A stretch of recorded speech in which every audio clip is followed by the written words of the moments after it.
For those just joining us, this is a sequel to another series on this channel called Star Road Now.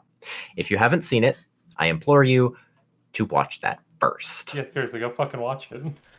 Last time on Star Road Now, Begolji tried to print water. Renegade got high on a train. Jonah died in a Walmart. Mercury dropped a crate on Jonah. Jonah deleted System 32. The entire party opened an orphanage. A clown fucking died. Mr. Electros got run over by a car. Sebastian knocked off Mercy's hat. Jonah bonded with his sister. Begolji tried to print water. And finally, Jonah dropped Renegade in a rosebush. Holy shit!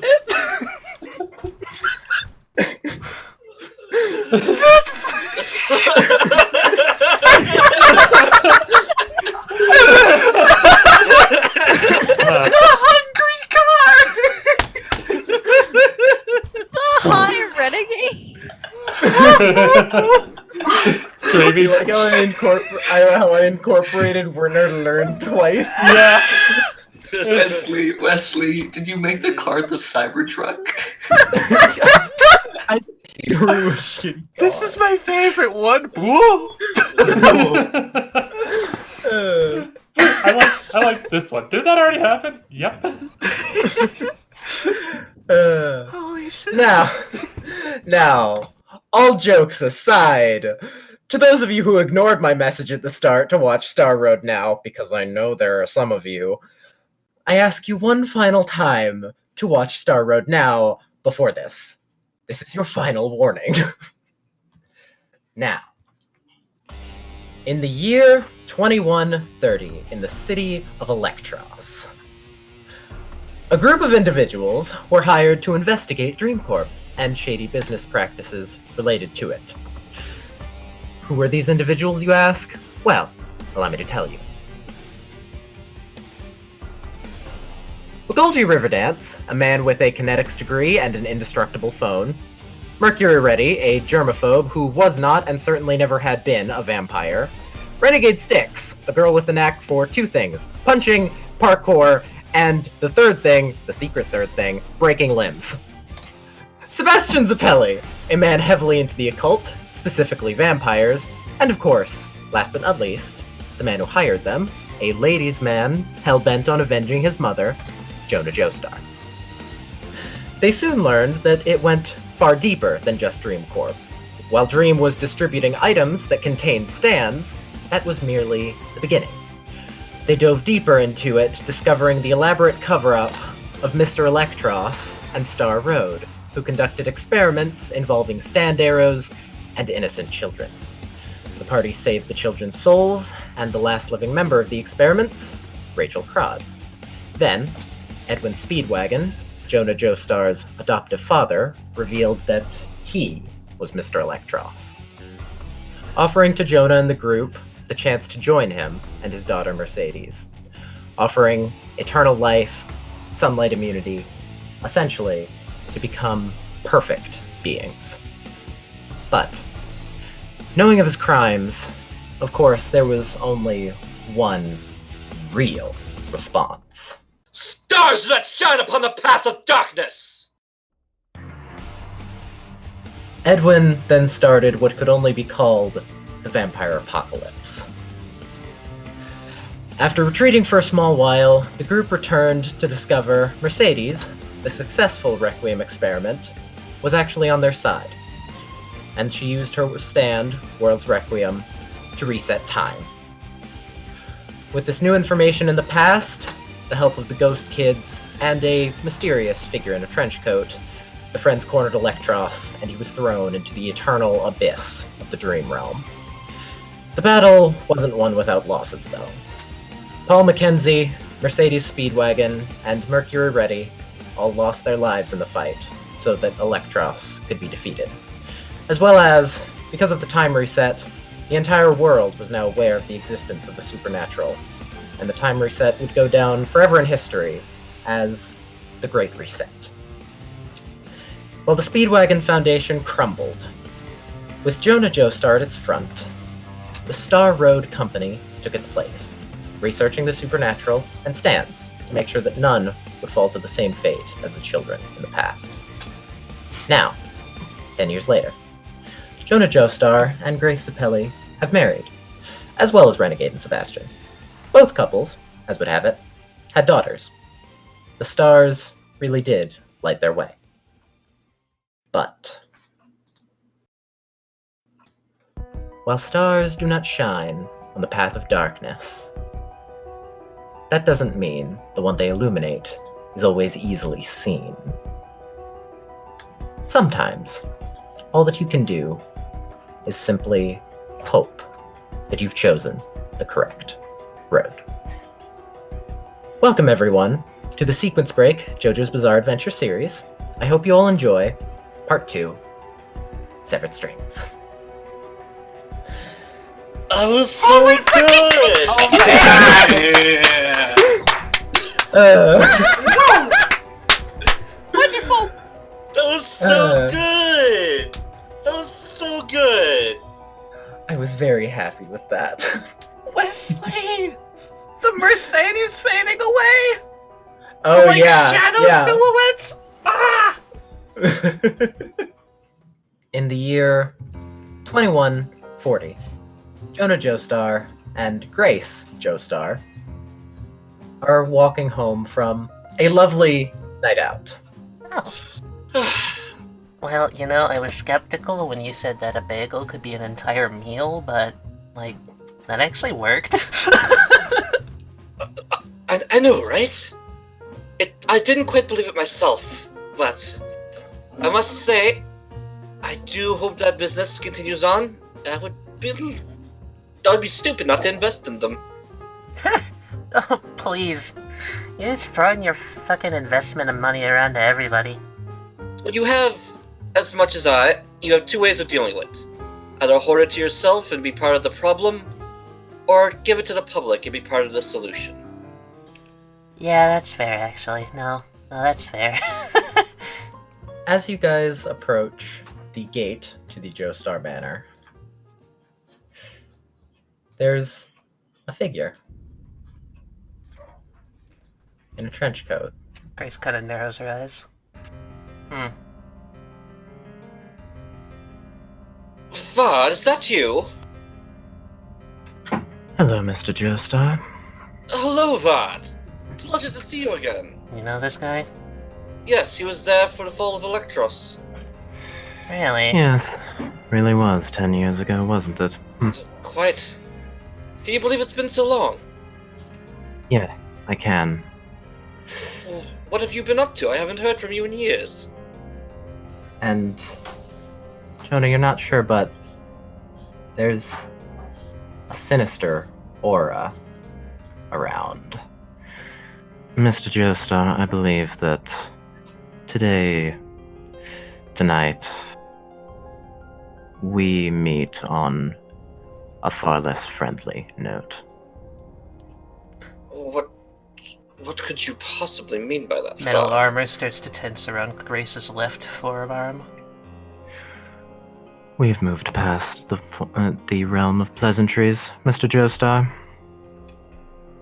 Vard, what is this about? Vard takes their hands out of their pockets. Now, if you would please make this easy, I'd prefer this to not be the second bloody place that I have to visit tonight. Oi! Trenchcoat fucker! Grace points at him. Yes, Miss Joestar. I don't really appreciate how aggressive you're taking of a stance. You want to explain what the hell you're doing here? Well, I suppose I could explain a little bit, but... Vard looks at their wrist. I am a little bit on a time crunch, so... I'd prefer to make this quick. I don't know what this is about, Vard, but if it's a fight you're spoiling for, it's a fight you'll get. Rose of Sharon! Rhapsody. Now, we cut about 5 minutes later.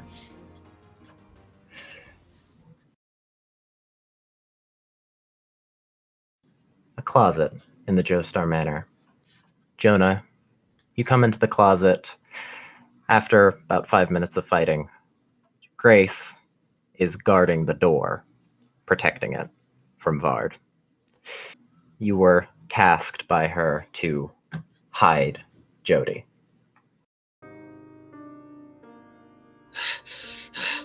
Damn it! When did he get so strong?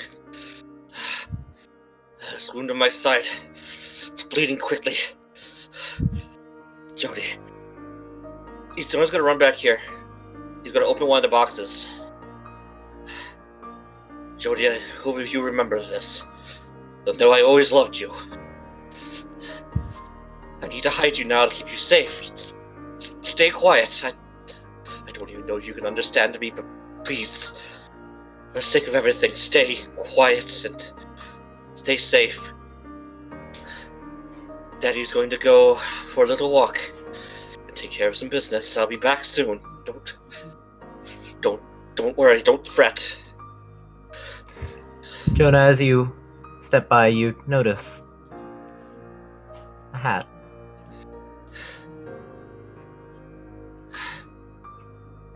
Here. Wear this, right? You always like playing with this when you came in here. It covers her entire head. There. You play with that. Daddy will be right back. Alright. Joe's gonna step out the door. You do so, and as you do, you hear. And the door is thrown off. You can only assume what that means for Grace. Says it out. What have you done, Vard? Don't answer that, I already know what you've done. I will tell you one thing. You will not move any further. Not one step more! Now, have at you!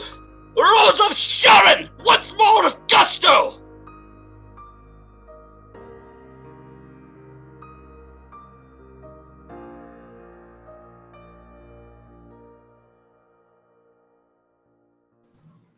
Jonah Joestar and Grace Joestar were found dead the next morning.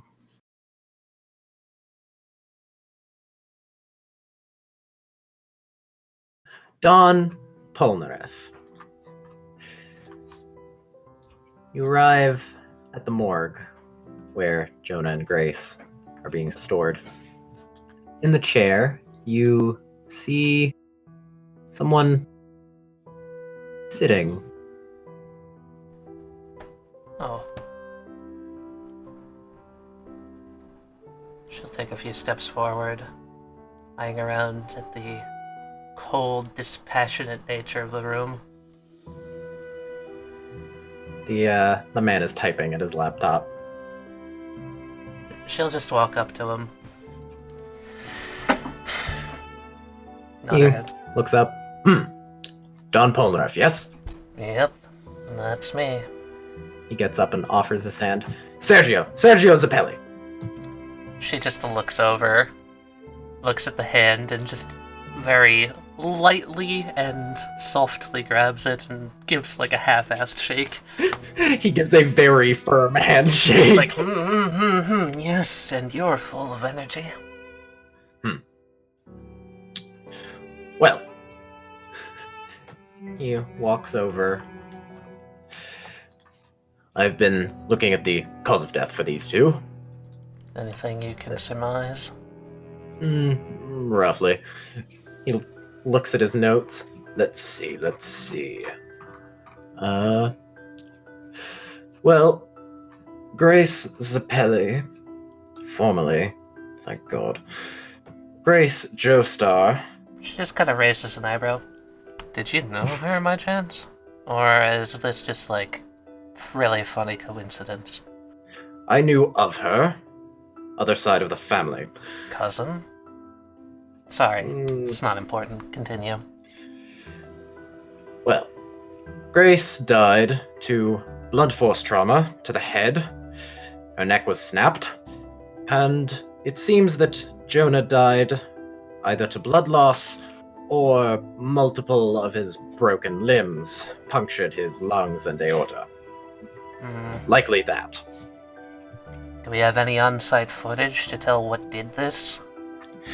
Unfortunately, it seems that all of the cameras were not working. Figures.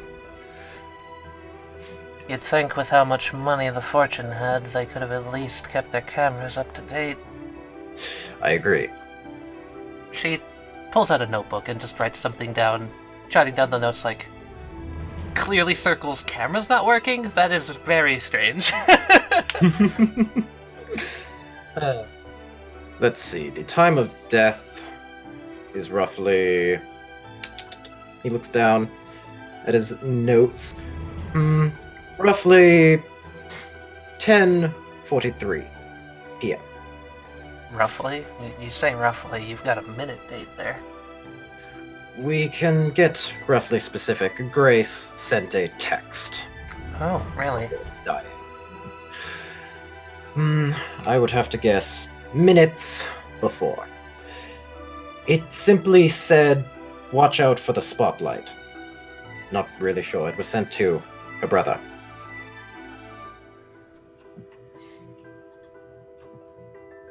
John looks left, looks right, as if looking for someone else who should be here, but then just looks back at Sergio. Looks at the notes. Oh, yes, it also said, quote, "I love you, Sab."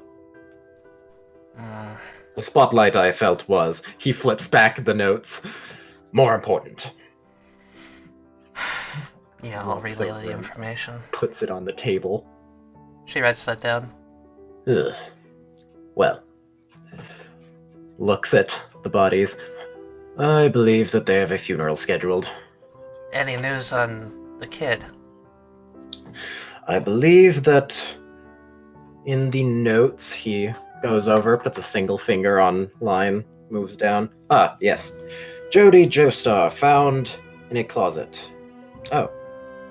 Jonah was found lying against the door, sword broken. So that sounds like a fight. He wouldn't just have his sword out for no reason. Sergio kind of raises an eyebrow at Dawn and says, "People don't randomly get their necks snapped and aortas and ribs punctured by their own ribs unless there's a fight, no." She holds up a finger. While I appreciate your curtness, it's also possible that they were assassinated, but that confirms the opposite. They knew they were fighting. Sergio kind of straightens his glasses and says, "Well, I suppose there's a reason that you're a detective and I'm not." She smiles as she continues to write. No, don't worry. I'm just... Those two were old friends of mine, so... Ah, of course. It's a little difficult to take in all this news. My sincerities. Oh, don't worry yourself about it. You didn't know them. He goes back to sitting at his desk. Fuck, I love this guy! Westley, am I to assume that said other person just isn't here, or what? No, there's no one else here. She just looks around and taps her foot. Where the hell? And puts her hand to her face. Right, thanks. I'll see what I can do with this. Have a nice day. Do you, she holds up... You have my contact information, right? I believe so. Taps a piece of paper next to him. It has a long list of emails and phone numbers.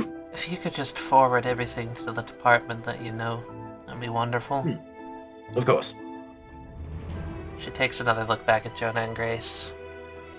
It's almost like a look of wistfulness, but also a look of perception. Something smells very off about this whole thing. Can I do a brains roll? Yes, you may. Anything you're trying to figure out? Specifically, I want to look for something that's not normal in a murder victim. We know this is a murder, but we don't know how they were killed. Yeah, fair. It's a bit odd that Grace had blunt force trauma that snapped her neck. Yeah. Especially in an area where, I mean, if she was hit head first by a car, then yeah, sure, but... Dawn is just gonna put a footnote down, and she just starts muttering to herself, you know, they always said stand users attract other stand users. Never really put much of a thought into it, but these wounds, they're not normal. Something is incredibly wrong here.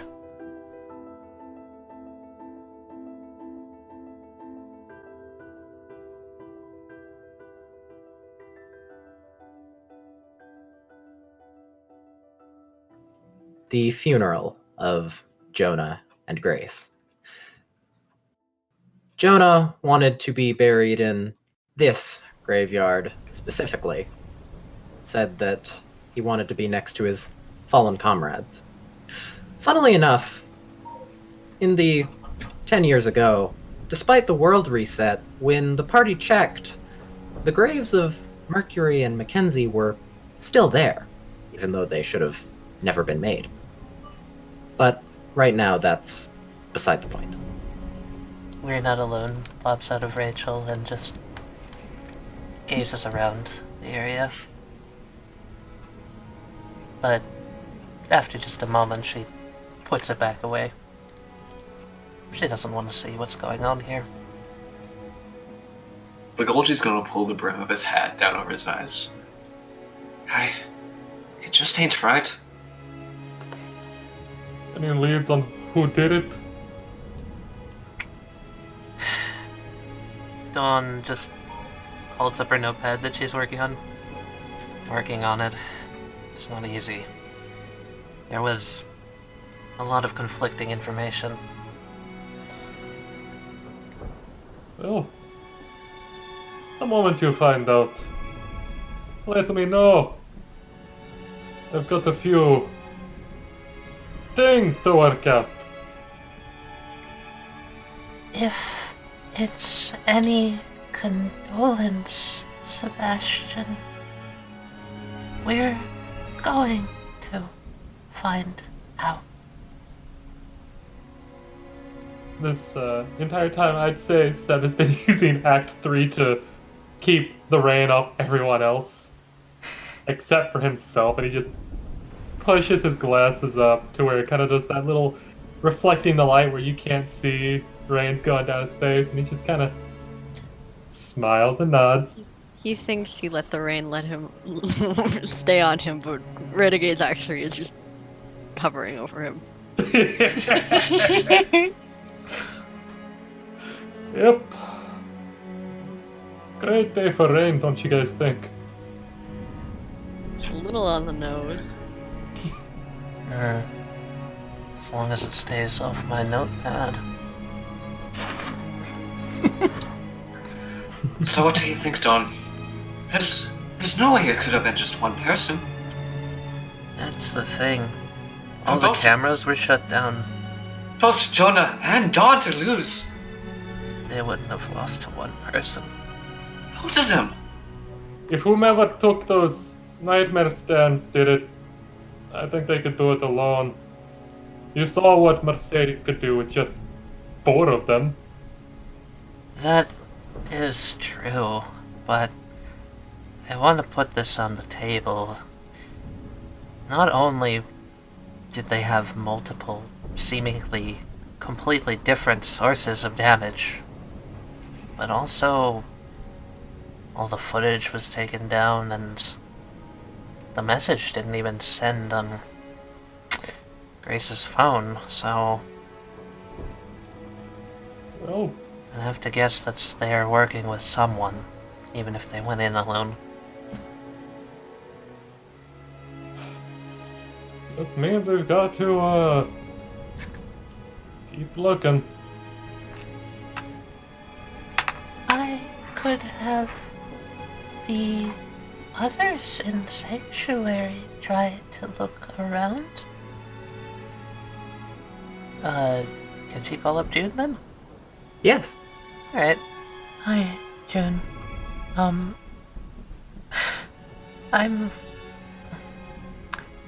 going to need your help.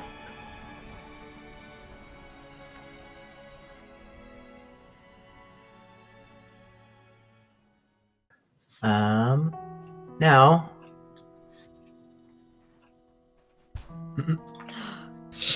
Hey, it's the old Look at all the cups of coffee. Yep, I figured. Dawn, head down, just like a complete fucking mess, staring over all these notes.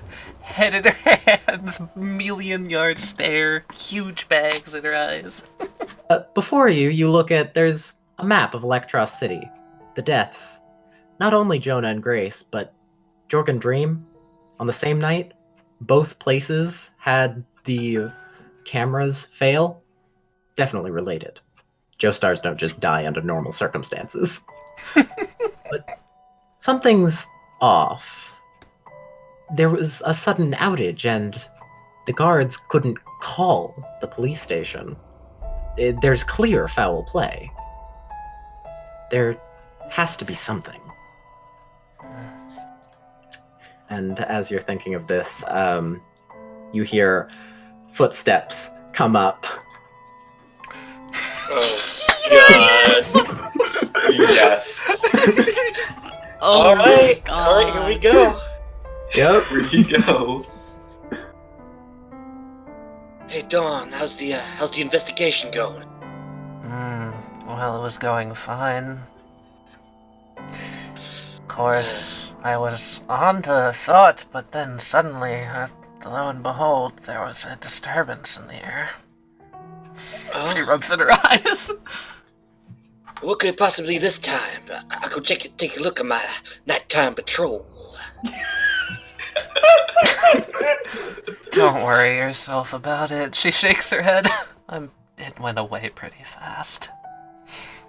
All right.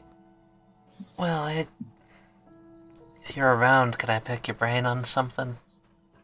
Yeah, sure. Anything. Any way I can help at all. If you were a criminal, she looks at him. He smiles. And You don't understand. just so happen to want to shut down all the surveillance in a place in order to maybe kill someone. Why would you do it in the whole building? I assume it's stand related, so I'd say do it in the whole building for two reasons. One, to hide who I am, because I'm a cowardly little motherfucker who can't just talk about my problems. And two, from those who can see stands, hide my stands so it remains secret. That is a good point. Maybe whatever stand did this, or whatever person, had themselves spread out, almost like Begolji's crocodile rock. It is a possibility, yes? Yeah. Maybe their goal wasn't even just killing people. What do you mean by that? Well, if the surveillance was off in the whole building, they could have easily gone elsewhere without us knowing. And if the owners of the estate weren't around, who's to say what they did? Was anything stolen? Not in the reports, but no one's checked for it. They all assumed it was just a murder. If I may add just a little bit of insight, I took a look at the autopsy reports for this too. I gotta say, Oh yeah, Mick, this was- No, let me stop you. Why weren't you at the morgue? I told you to meet me there. I was a little hung up. With what? I was looking into something. Don't worry about it quite yet. No, I gotta say, as your partner, I'd like to know what you were looking in on. alright. I was gonna come, but see, I put on my sunglasses and I kinda tripped down my stairs and knocked myself out. You knocked yourself out. It's embarrassing. Please don't tell the guys. No, I won't. Just... Never mind, Anyway. forget I asked. What were you going to say? One thing's very clear. Whoever did this, they had a grudge. Could be some prior history. 2, 3 Joestars? Are there any more Joestars in the city? Jody? About to say, didn't they have a daughter? I did? I think she's the last one. That's certainly not good. Hey, that brings up a point. If it's all the Joestars being killed, could that mean there is, in fact, some kind of grudge going on? Some kind of feud? Could be.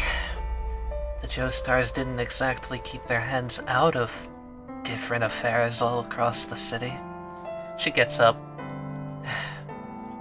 Sitting in the stuffy room isn't gonna do me any good. You wanna go on a night stroll? I do gotta say one thing, though.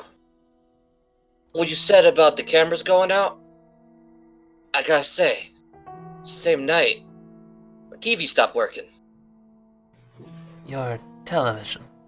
While you Yeah. were knocking yourself out? That television? I was watching TV before I left. Of I know course. the time, went to head out, left in a hurry, threw on my sunglasses, fell down the stairs. She looks at their notes. Are you suggesting it's some sort of an EMP? Could be. Could very well be. And, Dawn, while you look at the map, you think for a moment. And the outage reports of just things in that night. And after a small while of working, times, locations, you see it. The outage reports, when put all together with the time they were reported, it's a line. A line from Dream Corp to the Joestar Manor, as if someone walked and left a path of distortion in their wake. Alright. Mick, we got trouble. She points at it and starts aligning it so you can see. Your house is on this line, on this street, right? Yeah.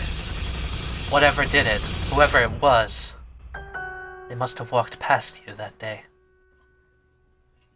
Damn. And I missed him because I was knocked out, so the night patroller couldn't go on his nighttime patrol. It's not Mr. Joestar. That's not what I'm getting at. I'm saying, whoever this is, they just distort technology flat out. Yeah. It's not a targeted attack. It's a byproduct. Damn it. Now I'm kinda mad. John, could I make a suggestion? Yeah. Since we're going out patrolling tonight anyway, how about we check out this path, see if there's any electrical damage to anything? My thoughts exactly. Let's retrace their steps. We might find something. Alright, let's get going then. Dawn and the night patroller. Out on the nighttime patrol. Can you like stop? Oh wait, hold on. Yakety yak. The night patroller fucking runs. She just smiles and follows. Obviously, we gotta be yakety yak one too many times. Well, That's the best way to end that scene. it really is. Pretty much, yeah. As it's now relatively certain that it's a stand user, previously it was basically just circumstantial evidence, but it's pretty hard to deny the wake of technology destruction. But because of that, Dawn, as well as talking with Begolji and Renegade and Sebastian, have decided to gather people to make sure that Jody stays safe. Gathered a team of very skilled a team of individuals. Time for the goof troop. Oh, here we come! Here we go. As one of them walks up to the police station. Oh, hell yeah. Kind of looking around under the eaves, eyes at the police officers, just like, howdy? Holds her hand up. The police station. The police officers nod. She puts her hands in her pockets and just walks up around just like with a flat look. Eyeing the cars, eyeing the walls, eyeing really about pretty much everything. This music suits God, how this. much I love the police station theme. What a day to be out on a walk. Don't you think so, men at work? Yeah, sure. Although, I can't help but think at looking at it. She points over at the staircase. Wouldn't that be better with, like, one of those wheelchair access walkways? Something along those sorts. Fair enough. You think of the people coming in and out of here. Gotta be nice. She just steps up and to the left and the right. And as Hephaestus is walking by, suddenly, there's a wheelchair ramp off to the side. There we go. Now that looks just about right. She, takes out a sweat rag from her pocket, wipes her hands off, wipes the doorknob, and opens up the police station. And steps on inside. Am I done here? Okay, cool, bye. Men at work unsummons themselves. She just looks back around. Well, you don't have to be rude about it. It's a good day, men at work. You should have a smile. Hephaestus strolls proudly up the staircase. All along the way, the color and the shade of the railing is changing to a nice shade of maroon as she holds her hand along it all the way up the staircase and swivels around the corner. Howdy! Hello there? Oh, it's rather quiet in here. I'm sorry. Am I interrupting something? Lord. Oh, wait, hold on a moment. I know you. You're me aunt's friend.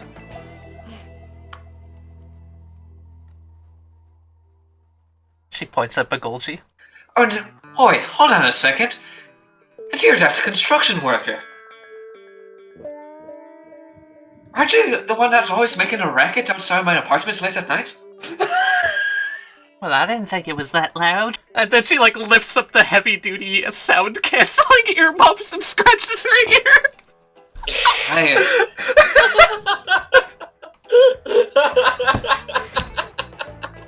Right, I don't think we talked much, but I was at one of your, I think friends? I don't know, she did some funny music stuff. Is that one of those shindigs over on the island? Saw you once or twice, your music's pretty good.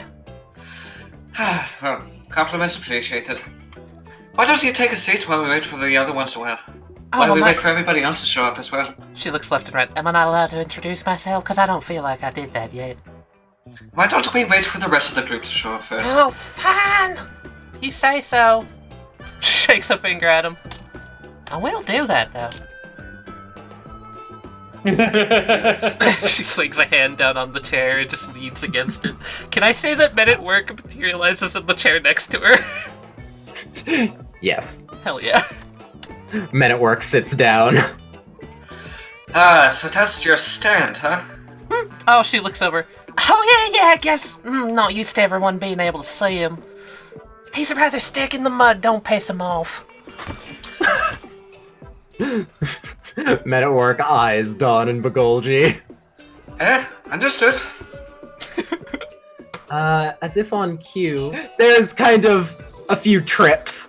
The sound of papers going places. Oh no. And runs up a Star Road worker. Bows. Sorry I'm late, Don. Runs over. Take a chill pill, Franklin, it's fine. No one's even here yet. Yeah, Franklin, what's with all the rush all of a sudden? I thought I was late. Hephaestus gives them a wave. Yeah, so Begolji and Dawn know this person as Franklin Valentine, a Star Road worker. Hold on. Okay, can you put all of them on screen? Yes, I There's going to be a can. lot of footsteps. Yeah. Because it's just massive amounts of footsteps, and like, no, stop! No, you're not coming to the meeting! Stop it! What type of racket's that? Begolji looks over to Don and just raises an eyebrow. John just like, don't question them. Toby, followed by a parade. Morning! Oh, there's more people here than I thought there would be. Oh! Wait, hold on!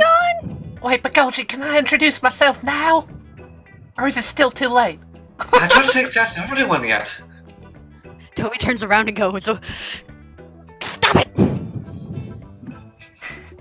They disappear. I'm just gonna. 6 cups this morning? Yeah, well, look, this investigation has been trying, and Mick is not helping. Yep. Did you hear he fell down the stairs? And knocked himself out. Yeah, he knocked himself out. I heard that from the EMTs a couple days ago. Oh no. Don starts to, like, get up. I'm gonna need another one. Morning, Franklin. Morning.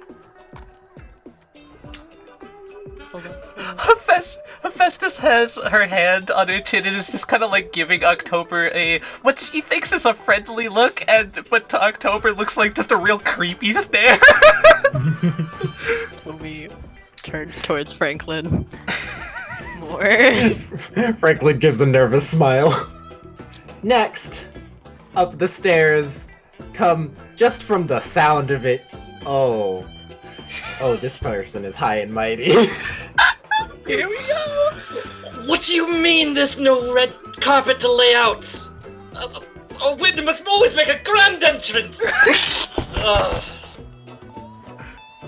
October lays their head on the table. Dunn looks up from Greetings the and fridge. salutations, everyone! I have come to help with your problem. Yeah, Don warned me about you. Just keep in mind that we hired you. Yak. Don't make me use this so early, she points at him. And yak? because we hired you, you're going to have to put up Wait, with did the, you say what is yak? I said, what's with the yak? He turns around behind his back, just breathes down his neck. Don't talk back. And I was saying, because we hired you, you're going to have to put up with the condition of the police station now. Very well. The hero's work is never done, no matter what the circumstance. Just take a seat. Right. I was just trying to gently move Toby this way, away from Tempest, but still on the chair. Is October's nickname really Toby? Yes. Yes. That's great. Is King supposed to be there? I'm trying to get her, like, barely on the chair. Like, they're just inching away from Tempest. Hephaestus waves at Tempest in a friendly manner. She still looks creepy. And last but not least, there's hurried footsteps running up, and sorry I'm late, everyone. Wait. Franklin looks at Franklin. What? Don looks at Franklin. Don looks at Franklin. And then at Franklin. Does Don know about who this is? Or no? Yeah, probably. She just like puts Yak away. Cut the bullshit, Arsene. Whenever she is looking at the other Franklin, he just bows, turns into a night stroller.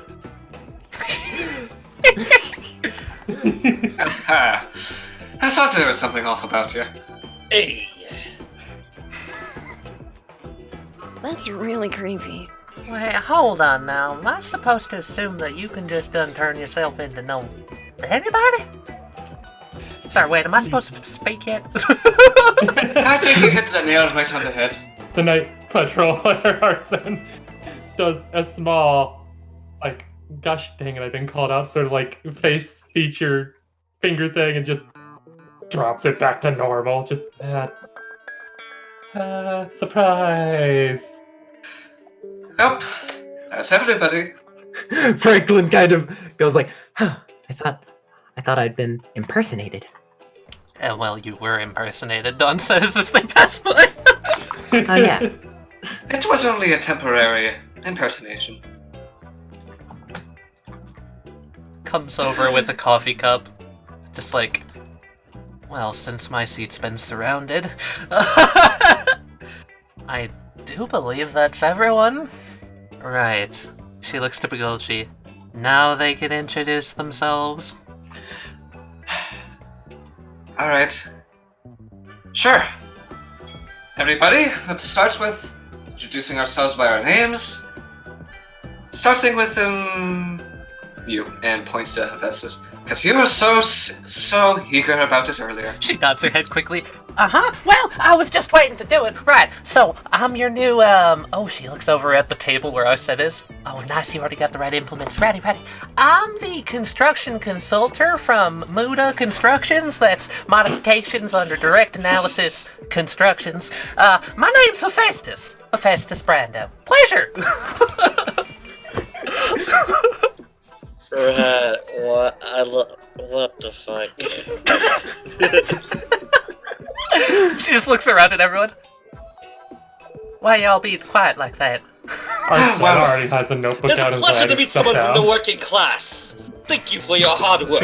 She like reaches her hand over. That's the enthusiasm.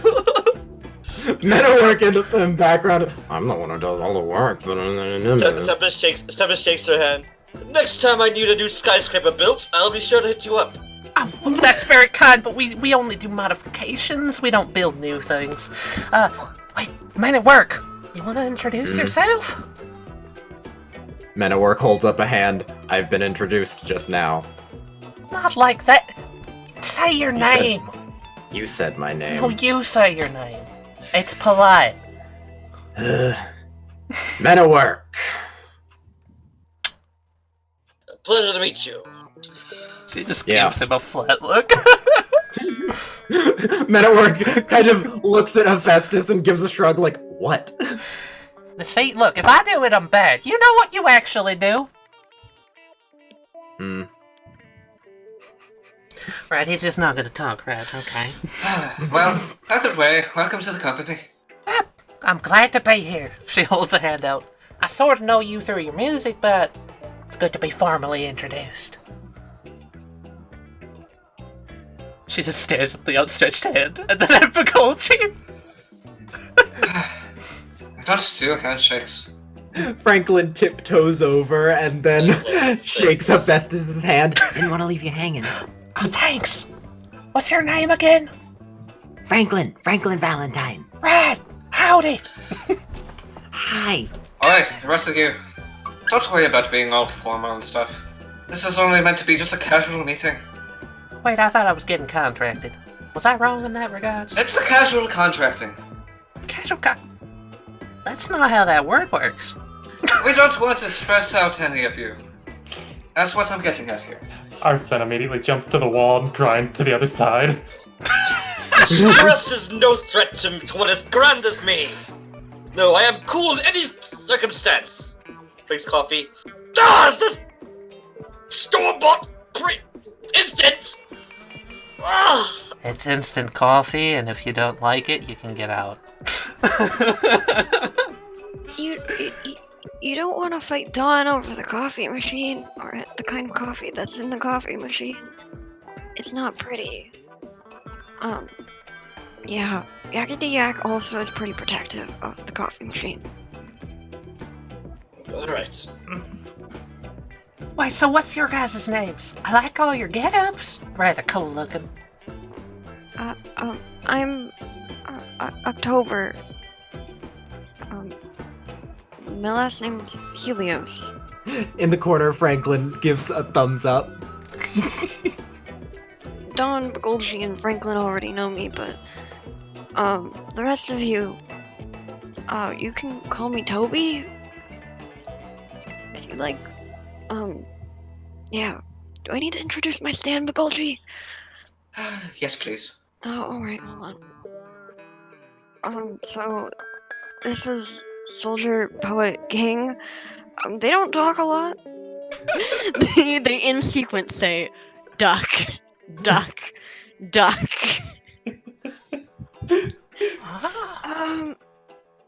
Duck? I don't know why that soldier can say duck. I made it work. They're all based on words. Can you put a little plush duck on the table? It's always Men been at there. work looks at Hephaestus. Well, come on, it's for the meeting. It'll liven things up.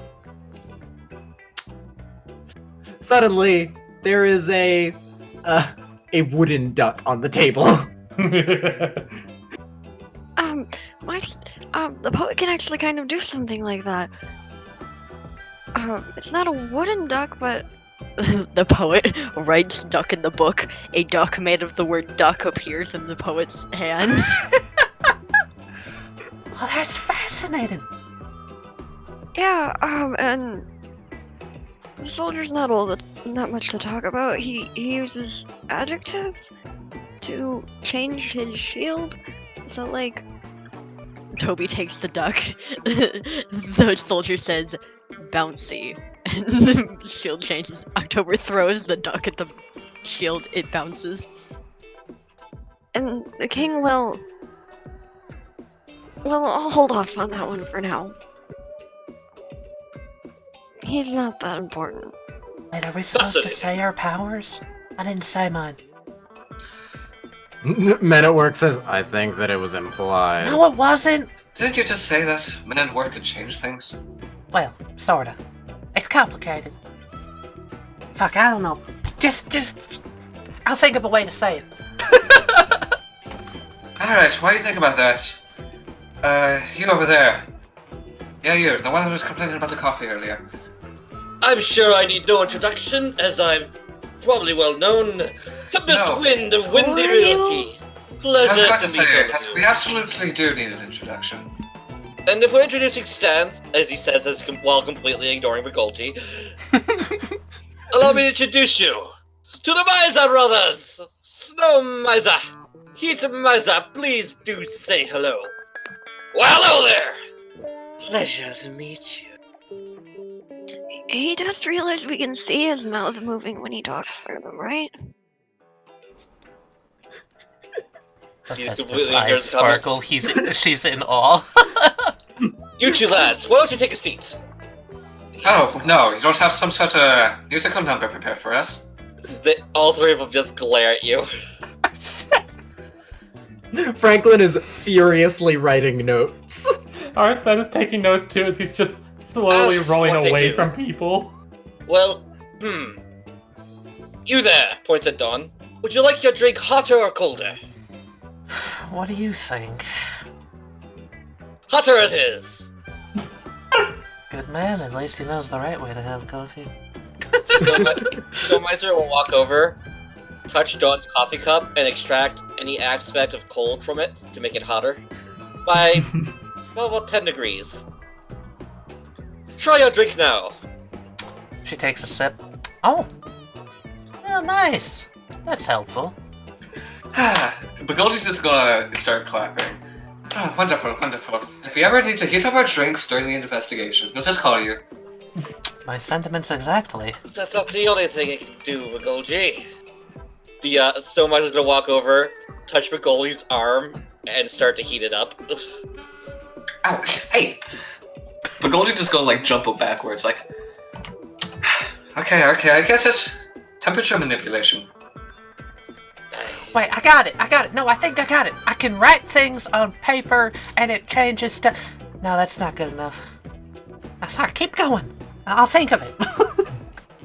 Also, that's not all. These two, once they've extracted something, by extracting cold or heat, they could weaponize it. Thrustomizer, if you'd be so kind. Thrustomizer is going to use that 1 point to make a snowball and chuck it at Begolji. Yeah. As the snowball is flying, the king will look up and say, "Stop." The snowball freezes midair. Toby grabs it out of the air. Didn't want you getting hit, Begolji. Arsene I clapping appreciate in the it. background. Just. Hey, thank you, King. Fascinating. I like your stand a lot, Tempest. It's real cool. Why, Hi. thank you. Tempest, one last thing. We don't need you making a mess of the place. Alright. Oh, you, over there. How about you? Arsene does a little bit of a bow, putting the little notebook away in a pocket. You seem to have quite an interesting power. I wouldn't call it quite interesting, but the name is Arsene who catches himself. It's Arsene Saito. The most I can do is just, well, change what I look like, and if I study a person, I can turn into them. And he will reach an arm underneath his coat and pull out a hat before spinning and putting it on. Franklin in the back whispers, "What's it called?" It's kind of looks down, just kind of mumbles.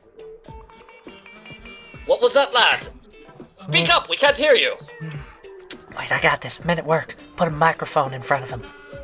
I'm not gonna put a microphone. Come on, it would be funny. Why would there be a microphone instead? Fine, you're right. Whatever.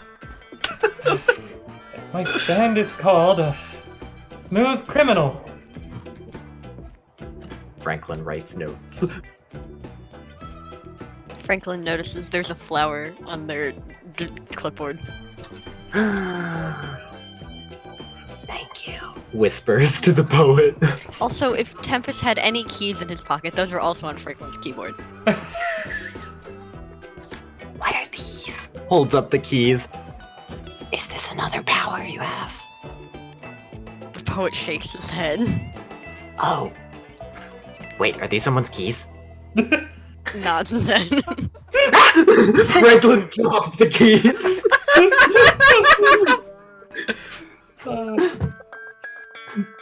Picks up the keys slowly and then quickly puts them on the table and goes back. Whose keys were those? Tempest. Wait, I think I finally got it. Hold. My keys? What are they doing here? Oh, that's So, interesting. While Tempest was up, Begolji put the snowball in the seat. Okay, that's just funny. Bizarre points aren't technically a thing, but Why is my... Snow Miser... help. Snow Miser will extract the coal to heat up the liquid enough that it evaporates. Arsene just tips his head, just like, I've heard of cold feet, but never a cold rear. I think the correct term is cold seat. And now they're toasty buns. No, I think I finally got it. I think I know how to share the power. Right, men at work. what? Can you do a demonstration? Points at the duck. Duck. Not okay, other than that. Duck. Duck. Men at work just kind of chuckles. Let's see. Why don't you tell me something funny about this place? What happened here last? Let's see. Well, this table was broken 10 years ago. Oh, there you go. That's useful. Say, she points over at Don.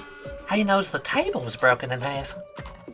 See, Also, Men at Work looks over at Dawn. Here, if we're doing demonstrations, Dawn, you seem to walk to get coffee a lot, so, shorter trip.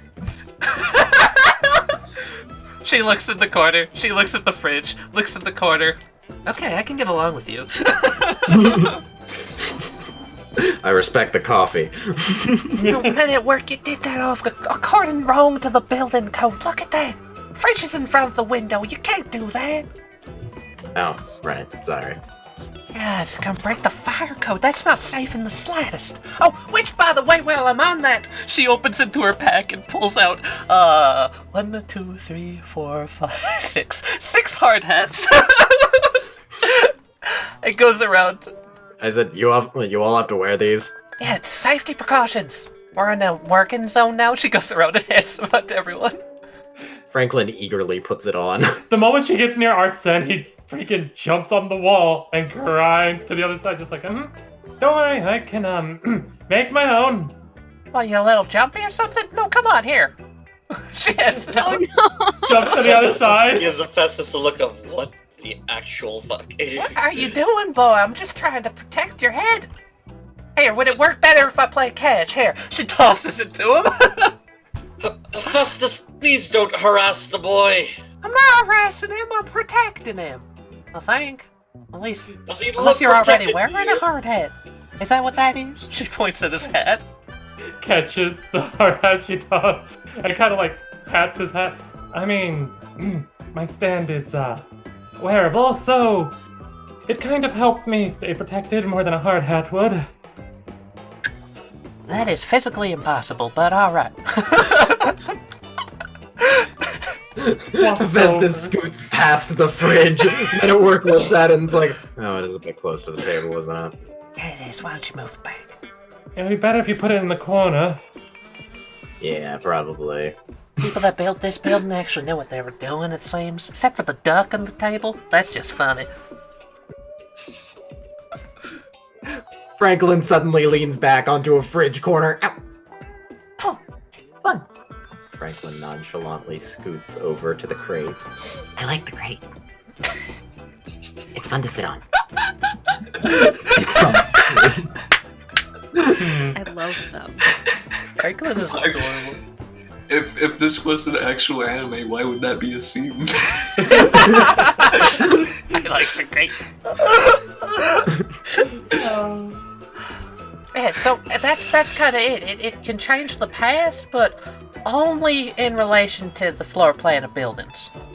And only buildings that are buildings with plans, so if, like, you know, I just put a box out in the middle of nowhere, no one done planned about it, ain't gonna do anything. That makes sense? I'm sorry, it's a little complicated. No. I think I'm beginning to understand now. Yep, it makes sense. Well, time is indeed money. Why were we called here tonight? Well, funny you should ask that. Don looks over. Well, since we're dealing with a stand-related problem, we figured the solution is also going to be stand-related. Begolji, you want to do the honors, or should I? You can go ahead and take it from here. Right. She comes back over and, like, kind of slaps on the TV, which has got, like, a PowerPoint presentation of all the events thus far. Oh. So we're gonna be investigating this. Essentially, all of you are on child sitting duty. Tempest gets up and starts to walk towards the door. No, hold on, hang on. Hank. I'm sure this isn't what you originally expected when you were taking on this job, but I assure you that it is only the half of it. Why would you need stand users to babysit a child? Is it a stand user child? We don't know. Yeah, We assume, but we don't know. fair enough. I think we could say that it is very, very likely to assume that the child is indeed a stand user. Why can't the kids... Oh, wait. Would this happen to be related to... Mr. Joestar? With what we just showed you, we assumed that it was indeed a targeted attack against the Joestar name. Oh, that's no good. I could build her a bunker or something, maybe stop her from getting stabbed or whatever you don't think is gonna happen. Hephaestus, we would like the child to have a semi-normal life. Oh, semi-norm? I'm sorry, that's not my forte. So, Yeah, you're telling me. the actual job Can is you not be so quiet? much child sitting as it is child defending. If you want to put it that way, sure. I mean, if you want them to have a normal life, why not just let them live with extended family? Because that would be putting the extended family at danger. Isn't the closest relatives to the Joestars, that weird vampire guy that comes in sometimes, Aye. and his kung fu wife? But she Aye, yells parkour all the time. they've got their own child to look after. Hearing about Renegade, Arsene has already pulled out his notebook and has flipped to a certain page and started to chuckle.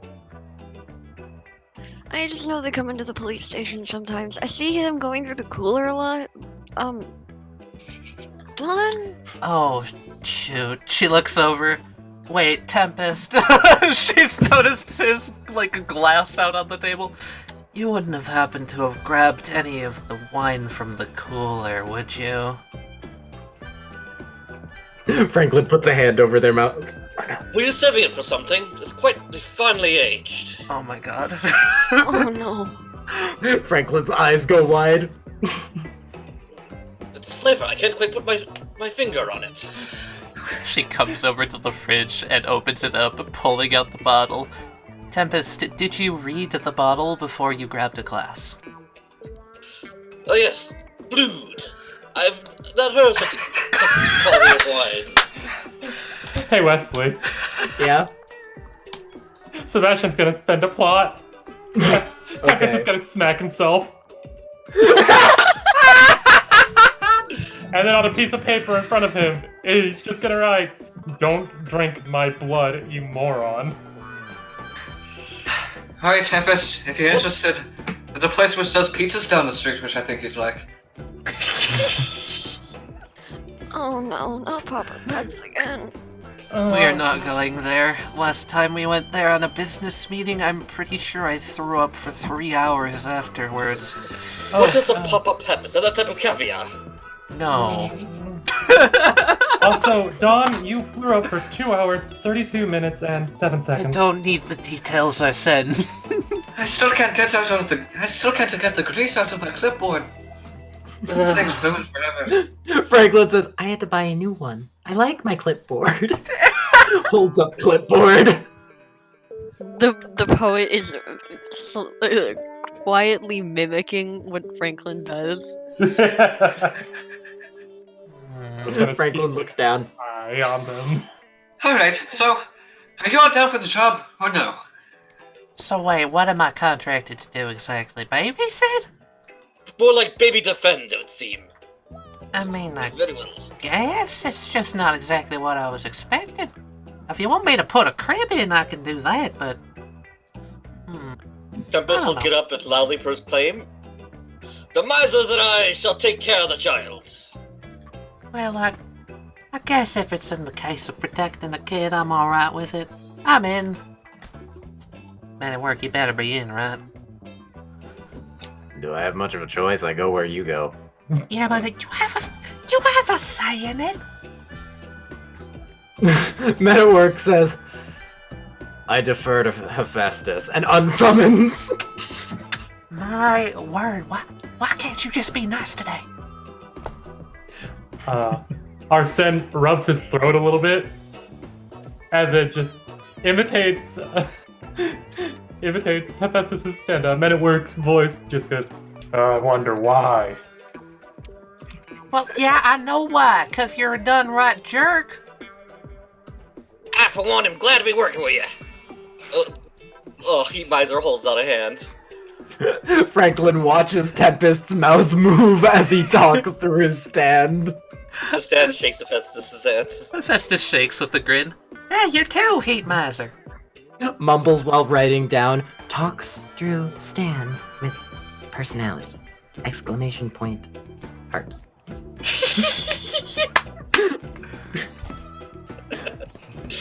I love this so much! I love Franklin. These The guys poet are leans over and looks at the clipboard.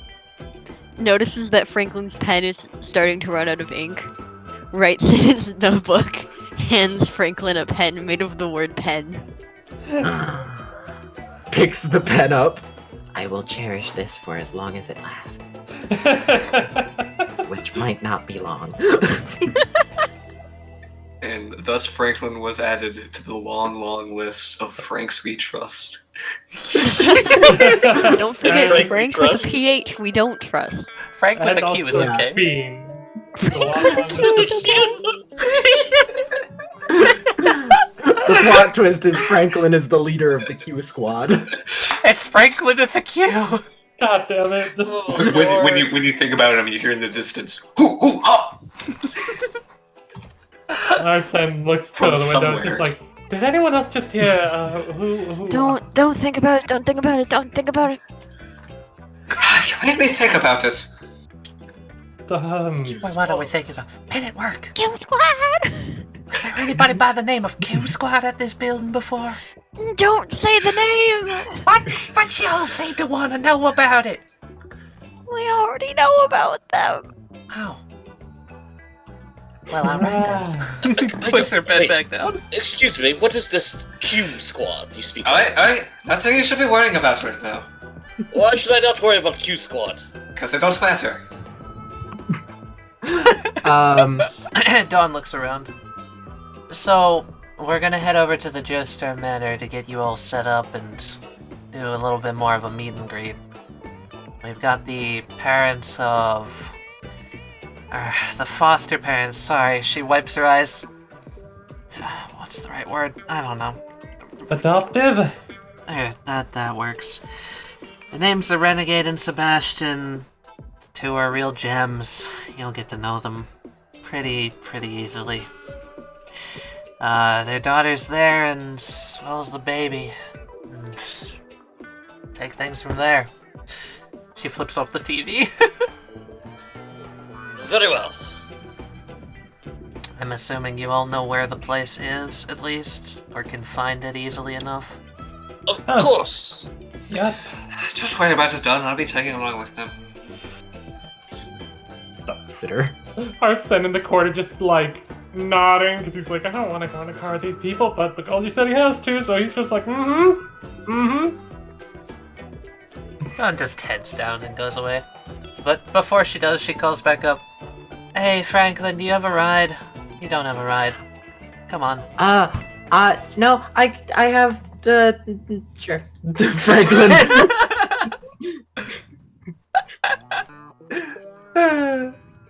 Wait, before everybody leaves, you're just gonna be like, okay, there's only so much room in my car. Who wants to take the trunk? Well, the trunk's not safe, so nobody should take the trunk. do you have rope? No, we are not doing anything what you've done to be suggesting right there. That's gonna kill someone! Don't worry about it, Hephaestus. I was just joking. Hey, man. We should take my limo. Toby is carrying Soldier away from Arsene. Arsene just waves to Toby, just like mouths, thank you, Toby. Toby pulls a card out of their sleeve. Not again.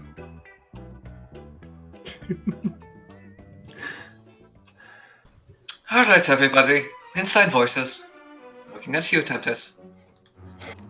Of course, I know proper manners. Tempest would feel his mouth getting very harder to move. And Begolji is going to swing both doors open. Hello, Begolji! Been a while. How are you doing? You know why I'm here, They're- Sebastian. He's here with Dawn. Yep. I know, I'm just stares at Tempest. Thought I'd be Greetings and polite. salutations. Can you please not antagonize our potential partners, Sebastian? I'll try. No, you will. She just looks at him. Franklin gives a tiny wave to Hella. Sebastian, I take it, Tempest wins. Pleasure to meet you. Hella holding her cat plushie, just kind of tiny wave, hiding behind Renegade's leg. And to Tempest, Sebastian will give him a very strong, firm harmony grip. A nice strong grip, that's always good to see. Yes, it is nice to meet you. How did you like blood? Oh, right. You can't tell if Tempest is wearing a mask because his face turns the same shade of red as his clothes. Oh. Yes, it is quite unusual. You need a nice refined palate to understand our good tastes. Starts eyeing everything with her mechanical eye, left and right, just like, oh, well, that's a little bit off by a few centimeters. If it's any consolation, what I did taste was Well, that part actually is pretty good. completely ancient. How old is this place? Renegade, how old was it again? I don't quite remember. She holds her hand to her earphones. I met at work. How old is this place? It was built in 1983. Huh? Diggity damn.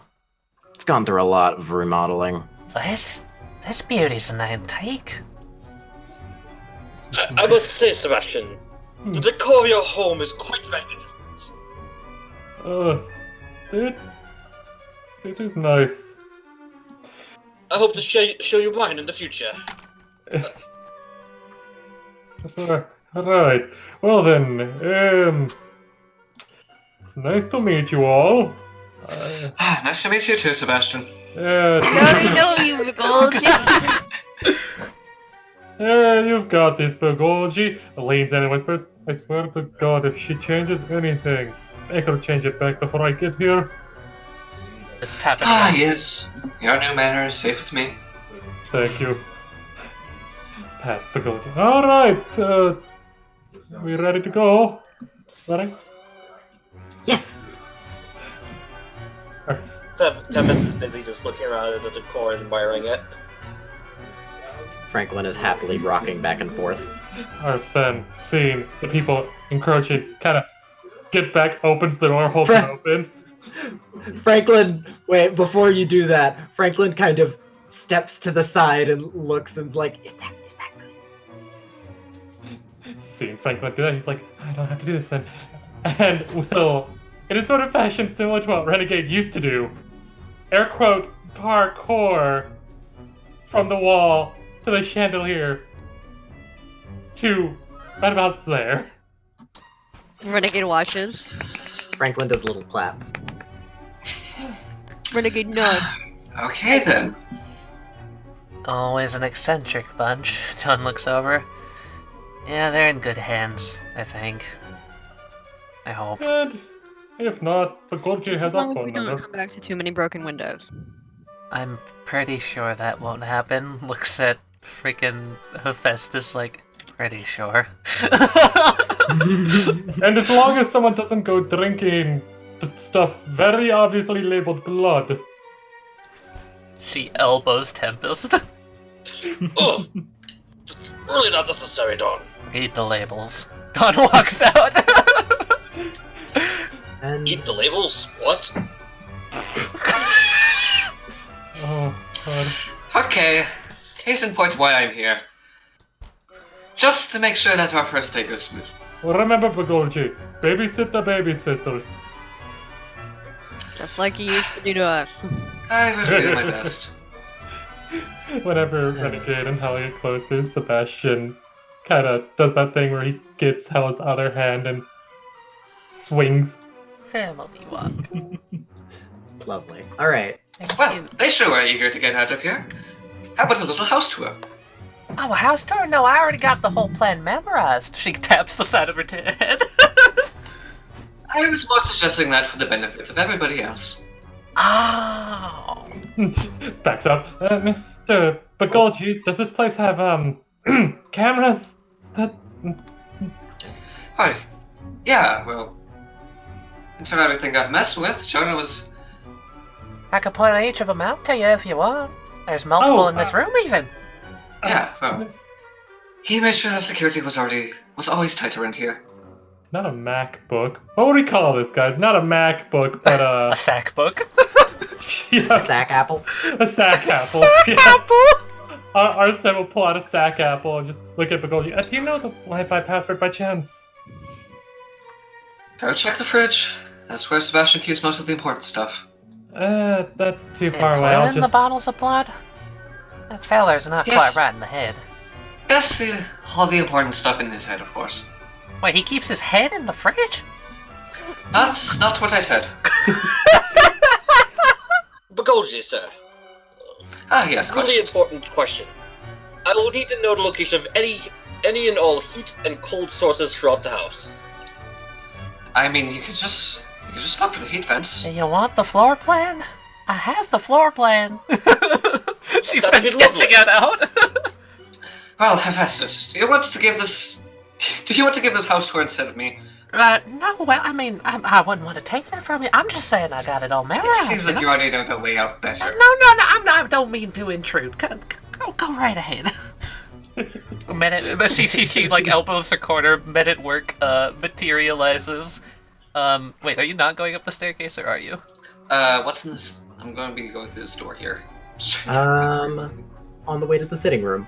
Can I say that what I did was I swapped That's to a the huge entrances in the house? And that is actually the wrong entrance for what it's supposed to be, but I thought it would be better for feng shui. Yes. Sweet! Where does this go, really? In that case, that's actually the kitchen. Ah, and here we have the kitchen. Hephaestus pokes her head in and looks around. Oh, nice. Very nice. Looks much nicer in person. No, wait, I couldn't have messed up directions, could I? Wait a second. Hephaestus? Slips around the corner. Yes! Never mind. Why, you got a problem or something? I can fix it, maybe. I'm good at solving problems. Just never mind. Forget about it. Hey, Hephaestus. Yeah. There's Oh no. Ooh. a sense of menace coming from the fridge. What in the world? She, like, narrows her eyes. Anything particular I can get from it? Not really. It's just I don't like the fridge. that's weird. There's something off about it. Hey, men at work, check the floor plan. Is that fridge normally there? Huh? Yes, it is. Really? Now why is it Yep. giving me a bad look? Tempest, could you come here for a second? Aye. I want you to open that fridge and tell me what the bottles say. Hey, Just make sure that you are listening. Hephaestus holds a hand out. Careful now. Hold on! A Tempest! Tempest opens the door. Inside the fridge is a head.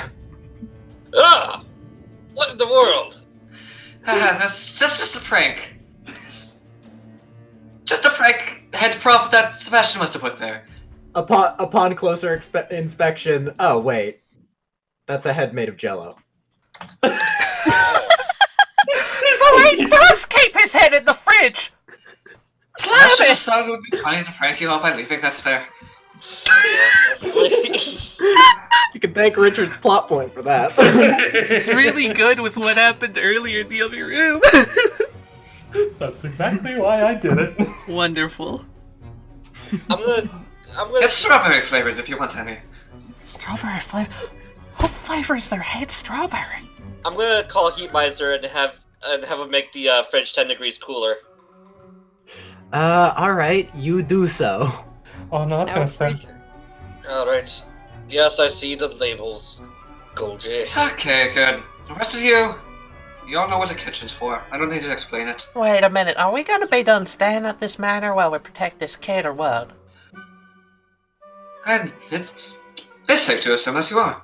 Right, cause then I've got an idea. If there's gonna be so many mouths around here, hey men at work, can you like just add 3 or 4 more fridges in? Do not do that, man at work. Yeah, I'm with Begolji. What do you need any more than one? Well, because it's a large place, there might be guests. One fridge is enough for the rest of you. I mean, Begolji, do you not have 4 or 5 fridges in your house? I thought that was pretty standard. No, of course I don't.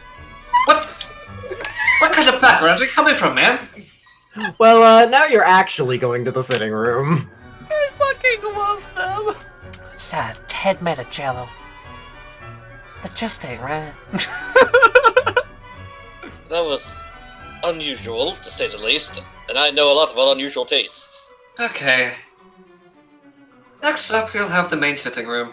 This will be the best place for meetings, I guess. Ah, yes. How grand! This place is rather large, I gotta say. The blueprint just did not do it justice. It's a lot roomier than, say, an apartment. Quite the book selection. To know if they're well read. Many of them are unopened. Can I point out these picture frames on the hearth? Are these what I think they are? They are. Mercury and Mercedes? Yep. Nice. We haven't had time to put the Jonah and Grace ones in. Ooh. Yeah. Oh, sadness. Here's a good question. Hmm. Are there rafters? Yes. Mm. There are rafters. Well, this just don't look about right. Here, hold on. She comes over. Hey, man at work. Yeah. Well, I was just thinking, this place seems like kind of a dead end, you know? Mm-hmm. Here, right, what do you think about right here? Staircase leading back into the main foyer. Ahem. You do realize that we are on the same floor, right? Oh, is that true? Well, try it. Yeah, you're on the same floor. You can't just build a staircase leading to the same floor. That's ridiculous. Anyway, after you're all done looking around, I'll be waiting outside. Excuse me, Arsene. Begolji, do you not have a staircase leading to the same floor? I thought that was pretty standard. Arsene jumps to the rafters. You have to be hitting me, right? Not at all. The king looks to Tempest. Stop. What? I'm serious. Tempest, you stop. Talking specifically. You can't open your mouth anymore. Actually, no. Your mouth is stuck partially open. Is something the matter there, Mr. Wynd? Pointing over at me. Toby, if you could, I'm worried his head might explode.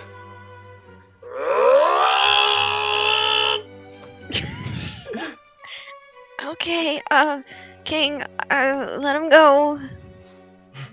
What? He goes, What? go. Why? Let him go!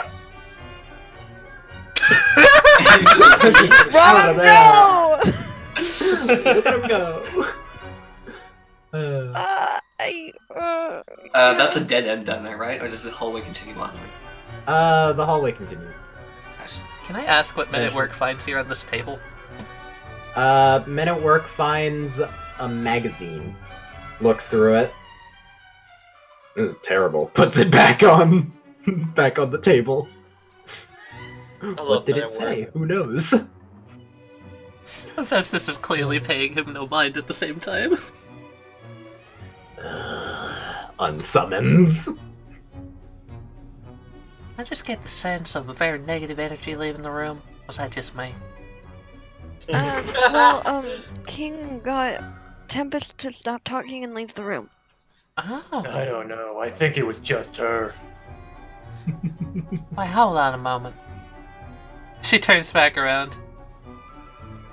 Arsene's shuffling a deck of cards. I Men at Work, you playing tricks on me? What? Never mind, if you're gonna be coy about it, don't even bother.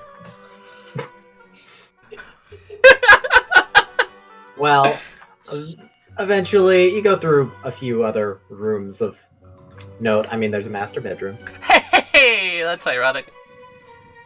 He had a hotel that was the same as his bedroom. Yep. Sounds like his Jonah thing. What in the world do you need 2 televisions in your bedroom? Probably for if you don't want to watch Joestars? the same thing. Couldn't we put this on to like some bookshelves or something? Make it more useful. I mean, if you have kids, I don't understand why so much symmetry was needed for this room. What about those giant orbs over there? I think those are lamps. Maybe? Never done seen a lamp that looks that way. She pokes her head back out. Hey, Arsene, you still being a corner creep or what? Hephaestus, do you not have spherical shaped lamps? I thought that was pretty standard. I love that this is a joke now. It's certainly good. The king just leans toward Tempest. I almost said JoJo. Don't try it. The eyes glow bright blue. Misers! What's up, boss? What's going on, boss? Oh, jeez, they just keep piling up. Men at work, get in there and pretend like you're useful. I'm sorry. I am useful. Why am I on top of the puppet? I don't know, I thought it looked pretty like that. Okay, everybody. If you would, That's enough. have to weigh your stands. Yep. No, you're stand. God damn it. As they come back out, they just see him sitting on a seat of cards. Nice. Oh my lord, this room. Yep. Look at the colorful room. Look at the floor. Okay, everybody. Last but not least, we have Jody's room. Are we sure this is a good idea? Now, if I'm not mistaken, it's still in the middle of her nap time, so we're going to have to keep the visit short. Ready? I know I'm of the loud persuasion, so I shall stay out here to not disturb the child. I spend a plot point. When Begolji gets to the door, there's already, like, iron bars over it.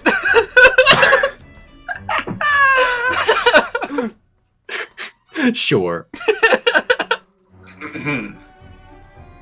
Oh wait, sorry, are we going in? Can the door be opened? No. Well, yes, but it requires a specific combination of different knocks on different parts of it. Hephaestus?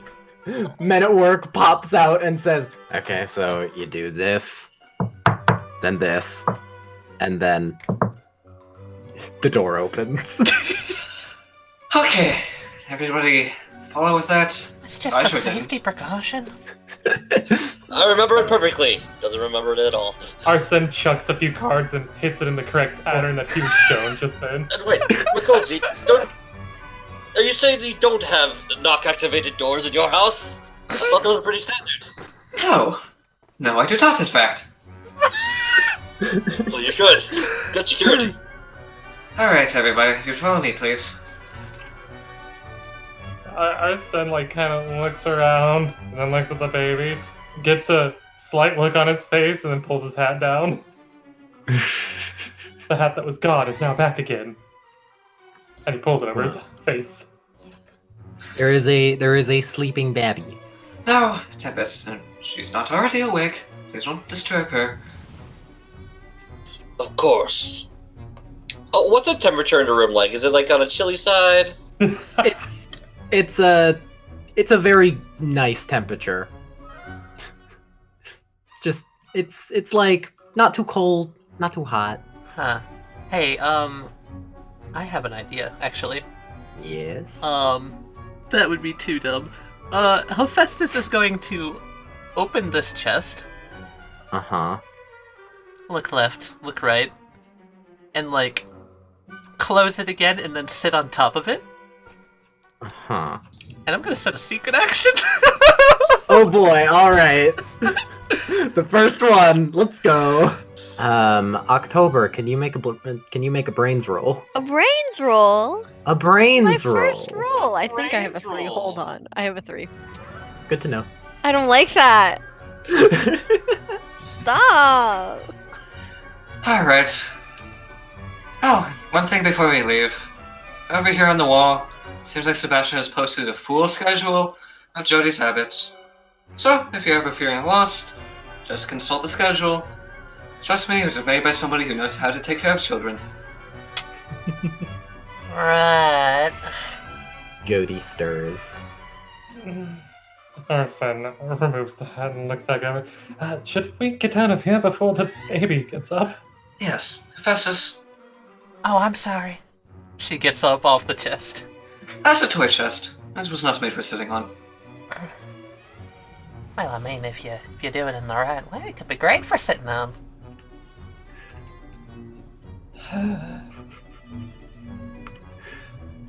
Oh, so Arsene. Uh-huh. So as you're walking, you take one last glance back at Jody, and there's something that definitely shouldn't be there. There's a vine. You. And off of the vine sprouts something. Ooh. Mr. Begolji! Is there an issue, Arsene? Is the baby awake? Bad things! Bad things! Wait, what's all the commotion? Hey, what is that? It's kind of it resembles a Venus flytrap, aside from the fact that there's an eye in the center. Crocodile Rock! Heat Crocodile Rock visor! will appear. 9 men at work, we got problems. And Crocodile Rock is immediately going to fire a concussive bullet at the plant. You fire a burst of sound, and then before you can actually hit it, the plant recedes, goes back into the ceiling. Well, that's not mighty unsettling. Alright, everybody stay on your guard. Jody is awake at this point from the screaming of stand names. Men at work, can you trace where that thing went? Find the history of the plants in this place. Let's see. History of the plants. Right over there in that corner, you just done saw it too. That I plant! mean, yeah. Doesn't seem like that's part of the house. Oh, you're kidding me. There's a limit to what I can do. Yeah, I know, but it's something that's happened here. I thought you'd at least know a little bit. Men at Work does wiggly fingers at it. You're It not. happened. That's not how your power works. She Men at Work shrugs. Jody looks up at Tempest. Hey there, little one. Everything's alright. Tempest, do you lean down? Yes, I do. Jody grabs your nose. Oh. Tempest is gonna pick up Jody. Darling child. You're staying with me for tonight. I swung back behind among the group. If you could, Tempest, please. Take care of the child for now. I will... Tempest's eyes don't even look at you. They're just darting around the room. I will relocate the stroller. Or not the stroller, the crib, I mean. Right. I will relocate the crib to somewhere where eyes can be on Jody the whole time. I look down at Jody and just give her a smile. Jody Now does a it's time baby to me. giggle. We cannot leave Jody out of our sight for even a second. Uh-huh. Arsene is on the ground on his, what do we call it, the sack apple. Yeah. Hence why I'm Alright. holding the child. Arsene, this is serious. What are you doing on your computer? I'm about to try to hack into the cameras. I can show you the security office. This is quicker. I mean, taps the wall. What if there was a secret passage that just so happened to lead to the security room? That in your head, you can't be serious. I'm From the very child's room. serious. From the child's room. Oh, but, I mean, you raise a good point, but I hate it. Wesley, what is this window frame made out of? Yes. Snowmiser is going to hold out a finger and touch a central point between the two window frames, and and extract cold from just that spot so that they heat up and fuse together to kind of weld the door shut, weld the window shut. I mean. That's very good. I like that. That's Ooh, cool. Yeah, that's fun. I like that. Hephaestus, quick thing. Please continue making the secret passageway. Are you serious about that? I trust that Arsene can hack into the cameras just fine, but we may not be alone in here anymore. You hear that, men at work? Safety precautions exceed normal regulations. Fair enough. Just for the record to you all, Heat Miser has welded the window shut. That's MODA Article 7012. there is now a secret passage under the chair. She lifts up the chair and motions for Arsene. Picks up his little sack apple and kind of squeezes past as far away as he can and down into the passageway. Okay, wow, this really, it's right. Well, it looks like the security room is the.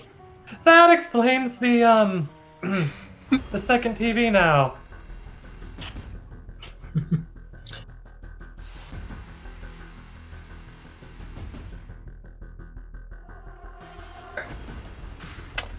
Master bedroom? I guess that is what that was. I done forgot. Oh, yeah. Arsene will carefully move the hat, almost as if he's moving a baby over there.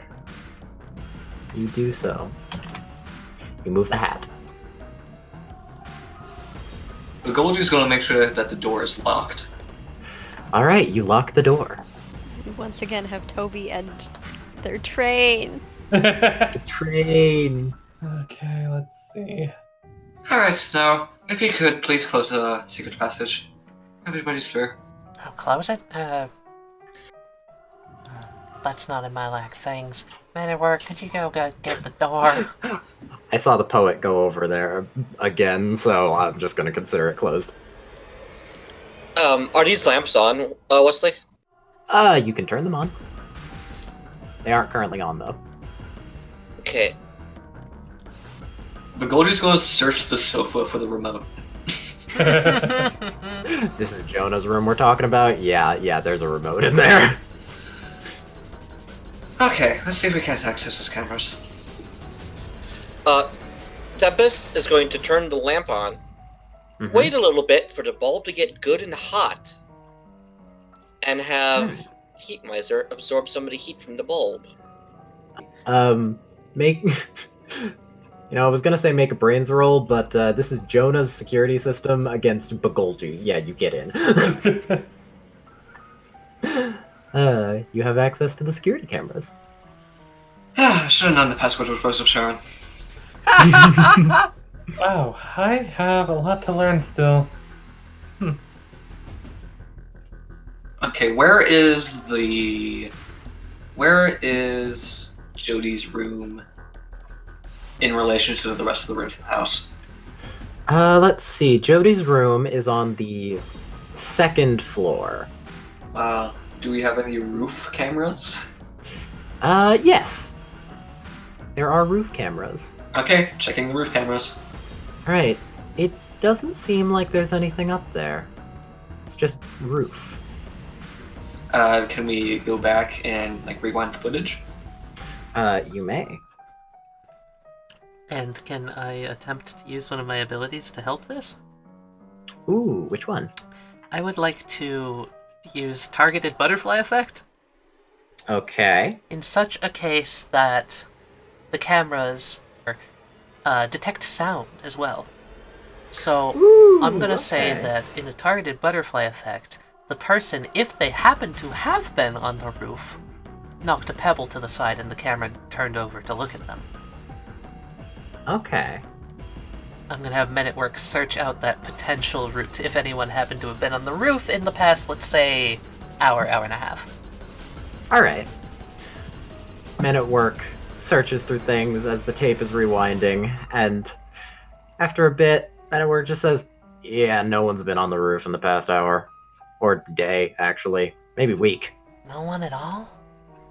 Doesn't seem like it. Hey, Begolji, you can stop worrying about the roof. There done been nobody up there. Can't I check the security camera footage anyway? I mean, you can, but from my knowledge, says nothing been there. Okay, so does the footage not reveal anything? No, doesn't seem to. Oh, the roof seems like it's secure. Why don't we go through and check out the other rooms? Begolji's just gonna flip through like all of the room cameras. Yeah, as you're flipping through, hey, Tempest. Yeah. You're probably looking in the direction of your stands. Yes. Outside the window. Everyone, the window! And as he says that, he's gonna have Hephaestus go up over while this door shut this window shut as well. You do so. The Venus flytrap seems to move over and kind of look, its eye darting around at the place where the metal was welded, and then it closes, buds in, and is gone. Gone in an instant. Yeah, Hephaestus is gonna start siphoning this one. Well, it didn't seem necessarily too harmful. Like, it was just kind of curious, but if it's a surveillance stand, we should be careful. Hephaestus is going to get up and is going to check on Jody's condition. Just kind of look at her. Jody? Look over her, yeah. Jody looks up at Hephaestus. Hey there, kiddo.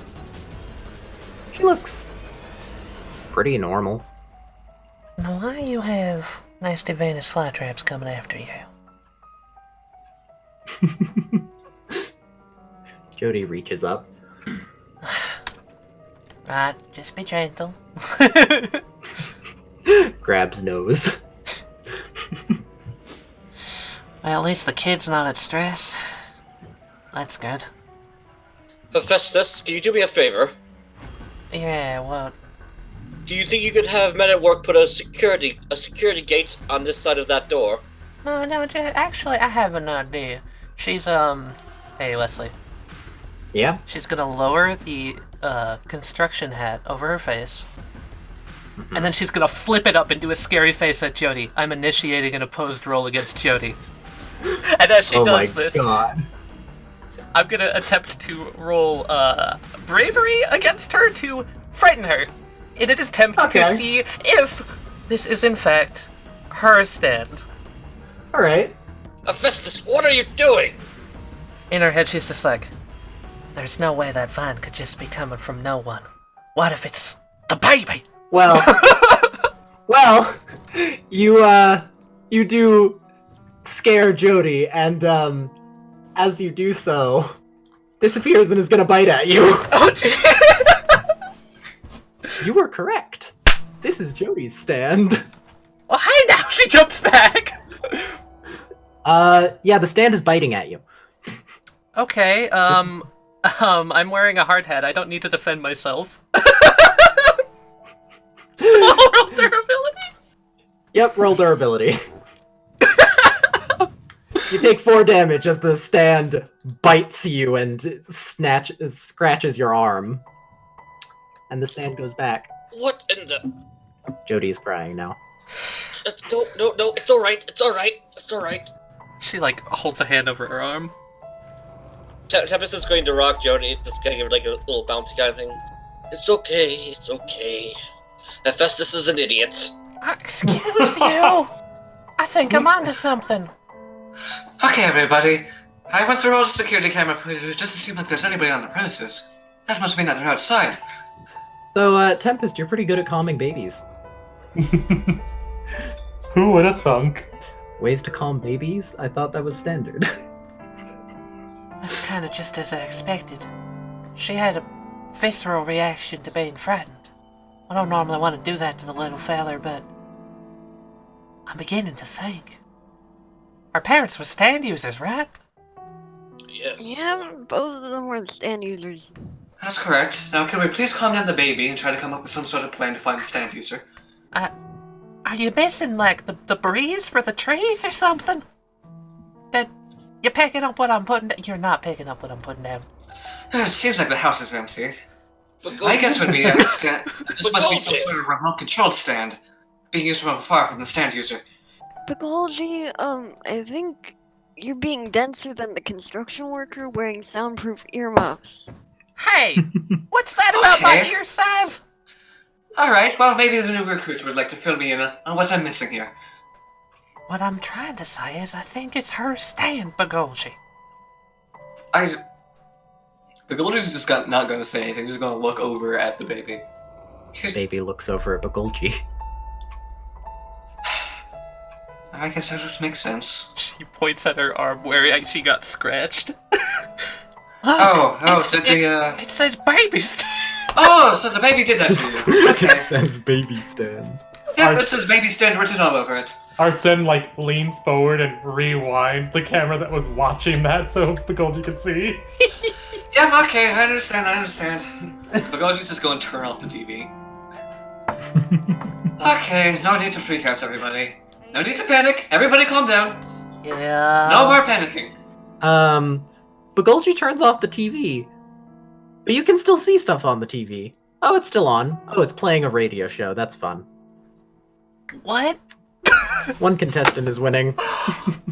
Hey, wait a minute. When did you switch the security footage down over to... What is that? Radio talk show? Why is that radio talk show on? Well, I didn't just switch off the security footage, I turned the TV off. Now you're really trying to mess with me. No, actually, I think you're trying to mess with me. What are you talking about, Hephaestus? It's just gonna be one of these days, isn't it? Never mind. She goes over and sits down, clearly frustrated. Arsene, do you see what she's talking about? I see nothing on this TV. Can I still hear it from here? Yes. It could be a side effect of being attacked by that stand. I think I had to realize it. Oh, hi. Oh, hello, man at work. Hey. Do you see what she's talking about? No. Wait. Actually, wait. Hold on. I was just immediately denying stuff because that's the men at work attitude. Did you even look at the TV? Okay, yes, it is. Yeah, there is something on there. Can you, do you think you could describe it? It's a talk show. That one contestant's winning. Holy Exactly cows, what Hephaestus bells! sees. She just looks over. Man, at work, you don't agree with me for once? Yeah. Right It's okay there. that you're seeing something that the rest of us aren't. Just because I got bit? That's what I thought. What happens if you touch the TV? Do I really want to find out? Shrugs. Go prod at the TV, try and turn it off. Every time you try and turn it off, it just changes channels. Okay, well, they done rewired the channel change button. Ain't going off, though. Is it going off and on for us? Yes. Okay, wait, hold on. Wesley, I look closely at the contestants. Who are they exactly? Let's see. Please tell me it's not me in there. Yeah, one of them's you. Oh, for fuck's sake! She just gets like a dark look. Wait a minute. That's Oh, that's funny. Another contestant is men at work. us. Oh, and that's oh, what? That's weird. Why is your aunt on TV? Shang-Ti? Wait a minute. The one in the TV also says, "Wait a minute." No, something's fishy. Something ain't right. Arsene leans over to Begolji. Could you check her pupils, see if they're dilated? She might be on drugs. Begolji just waves a hand over her face. There's a hand there. Okay, what? I'm not like some sort of opioid addict or anything along those lines. I mean, I don't think so. Tempest, give me the baby. Here. Toby's going to sit down with Jody. I flex my left arm. What does the Heffy on the screen do? It also flexes. I look around and I angle myself to face Shang-Di. Where is she in relatively speaking? Like that way. Okay, man at work, you watch the screen. She's gonna try and walk towards Shangdi and just, like, put a hand out so she can touch her. On the TV, Shangdi is like, what's happening? I don't know. Why are you here? Man at work says, this is weird. What in the world? And that baby's doing this? Can I play peekaboo with Jody? You can wave your hand on screen. Men at work sees Hephaestus just kind of reach out and grab the face. I don't feel anything different though. That happens on the screen. That happens on screen. What's going on over here? It's just a blank screen, isn't it? Well, those two beg to differ. Does it appear that they're seeing something else? Men at work, can you fill me in on what's being seen? It's a talk show. I'm on it. I'm winning. Hell yeah. You can't win a talk show. Well, there's a score right there. He points at the screen. That would make it a game show. Oh. Arsene leans over in front of Men at Work and just kind of like in the air writes 0000. Hey, no losing. Fuck. That worked. I still can't get over the fact that she's here. Why are you here?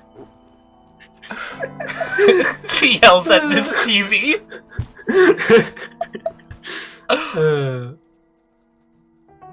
Toby's just playing with Jody. Yeah, I was gonna say, October, what are you doing? Playing with Jody? Yeah. You know the thing where you put where you sit with your knees not crossed or anything and you sit like a baby on it and you just bounce your knees? Jody is having a good time. Well, I think nothing bad's really happening. Although, I haven't really tried much else. Here, I'm gonna just test a theory. She's gonna try and open the door and leave. Alright, you leave. Just keep walking away. Huh? Oh, hey, you're on a talk show. Oh, that's not good. Can I look back around? Is the door still there? Yeah, but it's a talk show door now. Can I open it? Yeah. Do I walk back in? Oh, hey, look, it's the same. Well, everyone's still here, but it's a waiting room now. Okay, this is getting really weird. Okay, hear me out. The whole reality is turning into a talk show.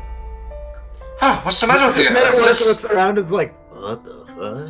You don't have stage fright, do you? Not to an extent. Never done anything this sort before. She looks back out. That's a relief. Hello? Is there anyone else in here? You hear people talk, like an announcer's like, oh, Hephaestus, come back on. And then, but everyone else hears nothing. Yeah, okay, I'm getting major creepy vibes from this. Alright, I'm not going back in there. Wait, Hephaestus, could you mind just playing along for a while? Perhaps we'll get some clues as to the child's stand. Why do I have to be the one? Fine. If it helps, we can go along with you. Hephaestus walks out and eventually, and after a few steps, bonks into a wall. Ow! Ow! She looks forward, through the wall. That's not a wall. That's a game show. That puts a hand on it. I hate this stand. Tempest is gonna poke his head around the corner. What does he see? It's a normal hallway. I just see Hephaestus just face-hugging a wall. Yes. Hephaestus, if there's a blockage, why don't you use your stand to open up the area so you can still move around whatever you're seeing? I don't think that's gonna help. Oh yeah, October. Yep. You're bouncing Jody, and Jody starts to cry. Oh, dear Lord, hey. I don't know how, hey, it's okay. Tempest is going to go back up into Jody's room. You don't have to switch over. He's just gonna check the feed schedule. Actually, Oh. Tempest. Oh Oh no. You go back up to Jody's room. You go back up and, oh, that's not supposed to be there. Ooh. I poke my head back down the passage. Well, some of you might want to come and take a look at this. Anyone who wishes may go up. Anyone wish? Yeah, 1 second, I'm getting my token. It seems important my for measures. Hephaestus to come up. What the fuck do I see up here? Hephaestus is gonna need help getting up. Oh gosh, oh, that game show host, I'm sorry. Sorry, auntie. Hephaestus up here. It's like, oh, you're just back in the game show. Nothing not weird. again. Oh, this is your chair. Oh, great. It's October. How's the baby doing? She's still crying. Yes. Still crying. Come on. It's okay. It's okay, Jody. There we go. Let's just do small little tricks here and there. I'm down there trying to help. Okay, while this is going on, Begolji is 3D printing something. Is it water? Oh, goody. No. The watering can. No, he finishes 3D printing it. It is an arm guard. An arm guard. That's real good. Yeah, and Begolji, this fly trap is looking at you. Oh, that's interesting. So's that one. Ah, I see that we're dealing with a colony stand now. Both of the eyes are kind of darting around. It doesn't know what it is, though. I don't think. Tempest Can't wants it even to... see us if we don't move? I don't know. Tempest, you step very close to it, don't ya? Yeah, I do get close to it, yes. Is it trying to bite me? Yes. Can I try to use my guarded arm to block it with? I push Begolji's arm out of the way and I intentionally take it. Oh. Hi, what's that? Ooh, you take 6 damage. As well as I don't want to hurt the child, because I know from having a stand, if a stand gets hurt, you get hurt, so... At first you're like, oh, what's going on? Everything's fine. And then you go to tell someone everything's fine. Oh, that's not good. You can't move. Oh? Do I still see the others in the room? You still see him, yeah. I look down at my feet. You can't. Because you can't turn your head. Can he even move his mouth? No. Huh. Steps around. Hang on a second. Something wrong. Can I speak? Make a bronze roll. You can manage to get out words. How do I look? She looks over at Tempest. What? That's a weird question. Well, I can't quite move. I try to will my stance to move. Because you are also paralyzed, so are your stands. Begolji's gonna shout back down. Hi, Arsene, do you think you're gonna hit the power button on the TV again? Yeah, sure. He hits the power button on the TV. He hits the power button. Nothing happens. I see that's no good. You must get Tempest down there, quickly. Hephaestus, can you help me out here? Begolji, Ready? just show him a cell phone. But you really think that would work? I mean, cell phones nowadays have television capabilities, so yes. Okay, I'm going to bring out my phone. The fuck? And I'm gonna grab Tempest's hand and make him hit the power button on my phone. He does so. Tempest, in your eyes, the phone. It turns on. It's just a phone. What? Okay, so much for that. While this is going on, I'm just gonna let the others do something if they want to. The crying baby. Yeah, the baby is crying. For timeline purposes, everyone just went up. Arsene flicks the hat and walks over. He's like, alright, let's try this. Hey, little Jody! And he kind of like waves his hands, trying to like make it look like he's being all mystical. And then the hat flips upside down and starts to spin and hover in the air, rotating around the boy before landing in one of his hands. Jody looks over and is like almost stopping to cry, but is still crying a bit. Then whack. Wait, give me that. Okay, hands her the hat. Then Toby will take the hat. Jody. Jody Get looks at Jody's you. attention, and then just like gently but firmly like puts the hat on Jody's head and like squishes her cheeks. It covers her head, and she starts to calm down. It is at this point that everyone may take Tempest back in. Carry the dad. Tempest Bring him block. down. Carry the Down boy. Tempest. Is my body just stiff? Like Yes. okay, Oh, Jesus. what's going on with him? Is this what it feels like to be a statue? He got paralyzed by a plant. He doesn't want to prick it.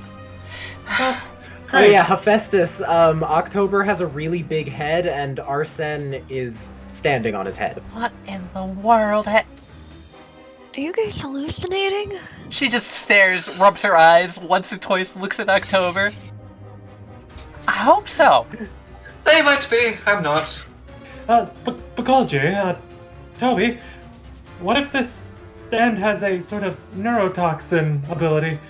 Whenever you're bitten by it or it injects something into you, it causes you to lose motor function, see things that aren't there, etc., etc. Paralyzation as well is an option. That makes sense so far.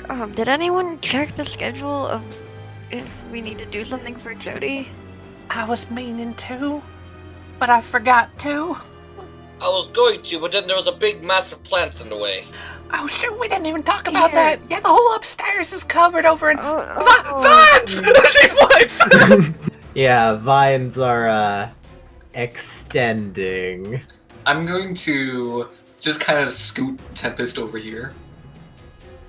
Someone want to tell me why we had to protect the child again? The kid seemed perfectly capable of defending Made it herself. work! Made it work! She's literally Yeah. 11 months old.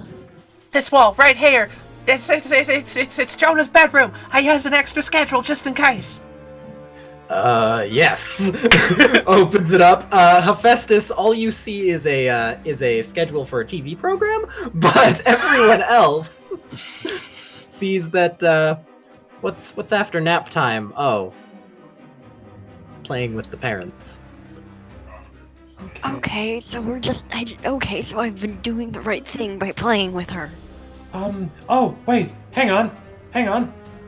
Arsene quickly walks out the door. Why is there 4 hours of golf programming? Those aren't real, Heffy. And the air quote renegade will come back in. Renegade? She will hold up a finger to her mouth and kind of like mouth, it's Arsene. Oh. Just out of Oh. curiosity, what does Heffy see when she looks at Renegade? That's the famous talk show host. Oh shoot, the talk show Just host is came in moving. being like, "Hello, everyone." This is a problem, guys.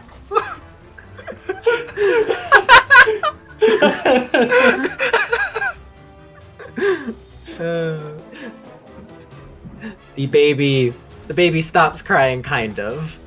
Jody recognizes Renegade. She will look to October and kind of do the may I hold her sort of Yeah, thing. you can say it. Here, take her. Renegade. Arsenegade. Renegade. Renegade. Will try to imitate what he thinks Renegade would do, such as like the gently tossing them up and catch, tossing up and catch, and just like make a monologue type Do a of monologue. Yes, you may.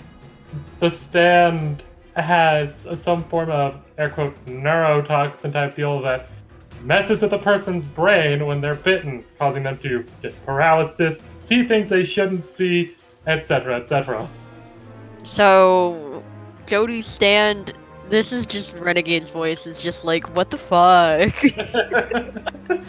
Jody's stand has a type of neurotoxin-ish thing causing paralysis and bad things.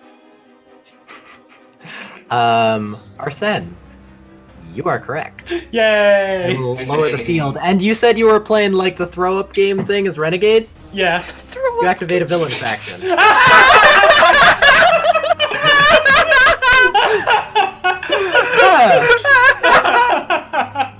The villainous action is called Fly Away With You. Oh. If anyone tries to do that throw game thing where like gently tossing Jody in the exactly what you just did. Out of the walls, vines shoot, and they're going to attempt to grab Jody. Parkour! You still fail. No! The baby!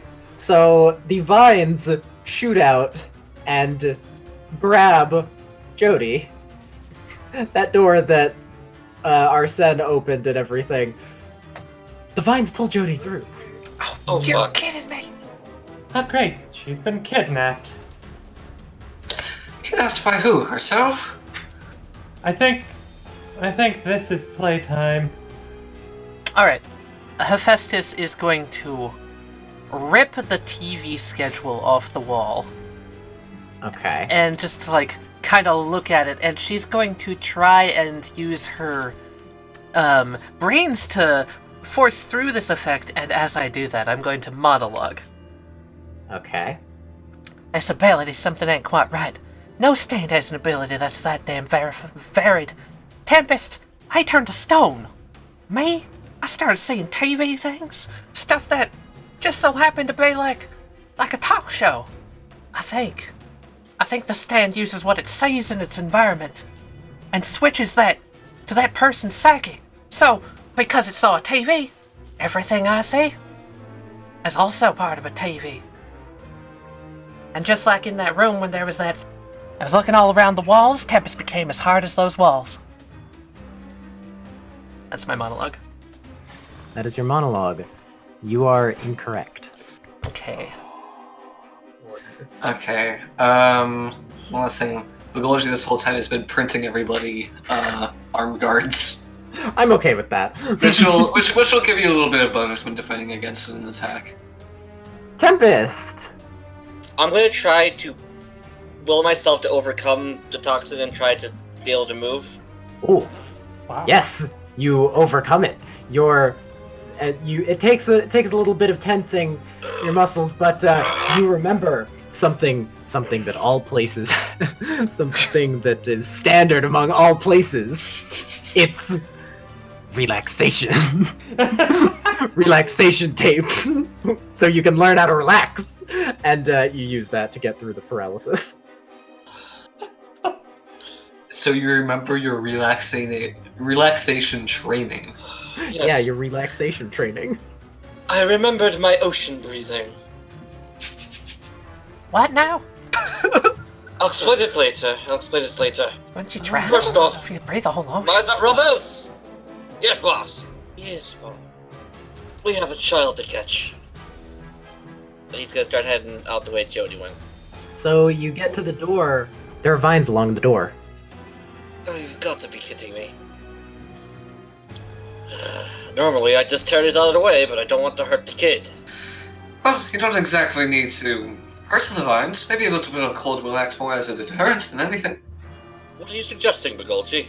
Well, I'm suggesting to use a little bit of your power to manipulate temperature, but not too much. I'm gonna have Heat Miser try to draw the heat out of the vines to shrivel them and get them to recede. Yeah, precision to do it delicately without hurting the kid. Yeah, you're trying, and this is difficult. This is very difficult. Damn it. The miser, back off. She's making it very difficult. I can't push any further without hurting her. In response, almost. One sprouts out. It looks almost as if it's drooling. So, our Senegade will slide down these vines Okay. to get right here, and I'm spinning a plot point from behind there, back. They pull out a bottle, because when they went to the outside this door, they went to the kitchen, and they made a nice warm bottle. They will do that little thing for, what you occasionally do with babies where you like the coo underneath the chin or whatever, and kind of wiggle the bottle in front of the mouth of the thing. Come on, Jody. Stop being so fussy. It's no longer playtime. Stop it. It snaps and grabs the bottle. The entire thing. You almost get your hand scratched. Not quite, though. And the plant starts... You're not sure if it's trying to eat the bottle, but it's certainly doing something that may one day lead to digestion. Okay, I have a slight monologue for this that's possibly right, but possibly wrong, but we said it earlier. I don't think we haven't verified it yet, but this is something Jody possibly does on a daily basis. This is her, air quote, playtime. This is her playing with us. This is Jody playing. You are incorrect. Ooh, not playtime. Fuck. The vines around the door start to...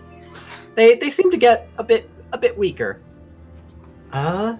Hephaestus. Oh, that's weird. Why are there these electricity cables just randomly? That's very strange. God's sake. Alright. Okay, this is excessively dubbed. Here we go. Alrighty, men at work, I'm gonna need you to do something real special for me, alright? Okay. She, is just like, I need you to find a targeted butterfly effect, okay? Okay. In the history of this building, somewhere along the lines, wherever Jody just done flew to, there was a mail chute. She flew into the mail chute, and that chute leads back to this room.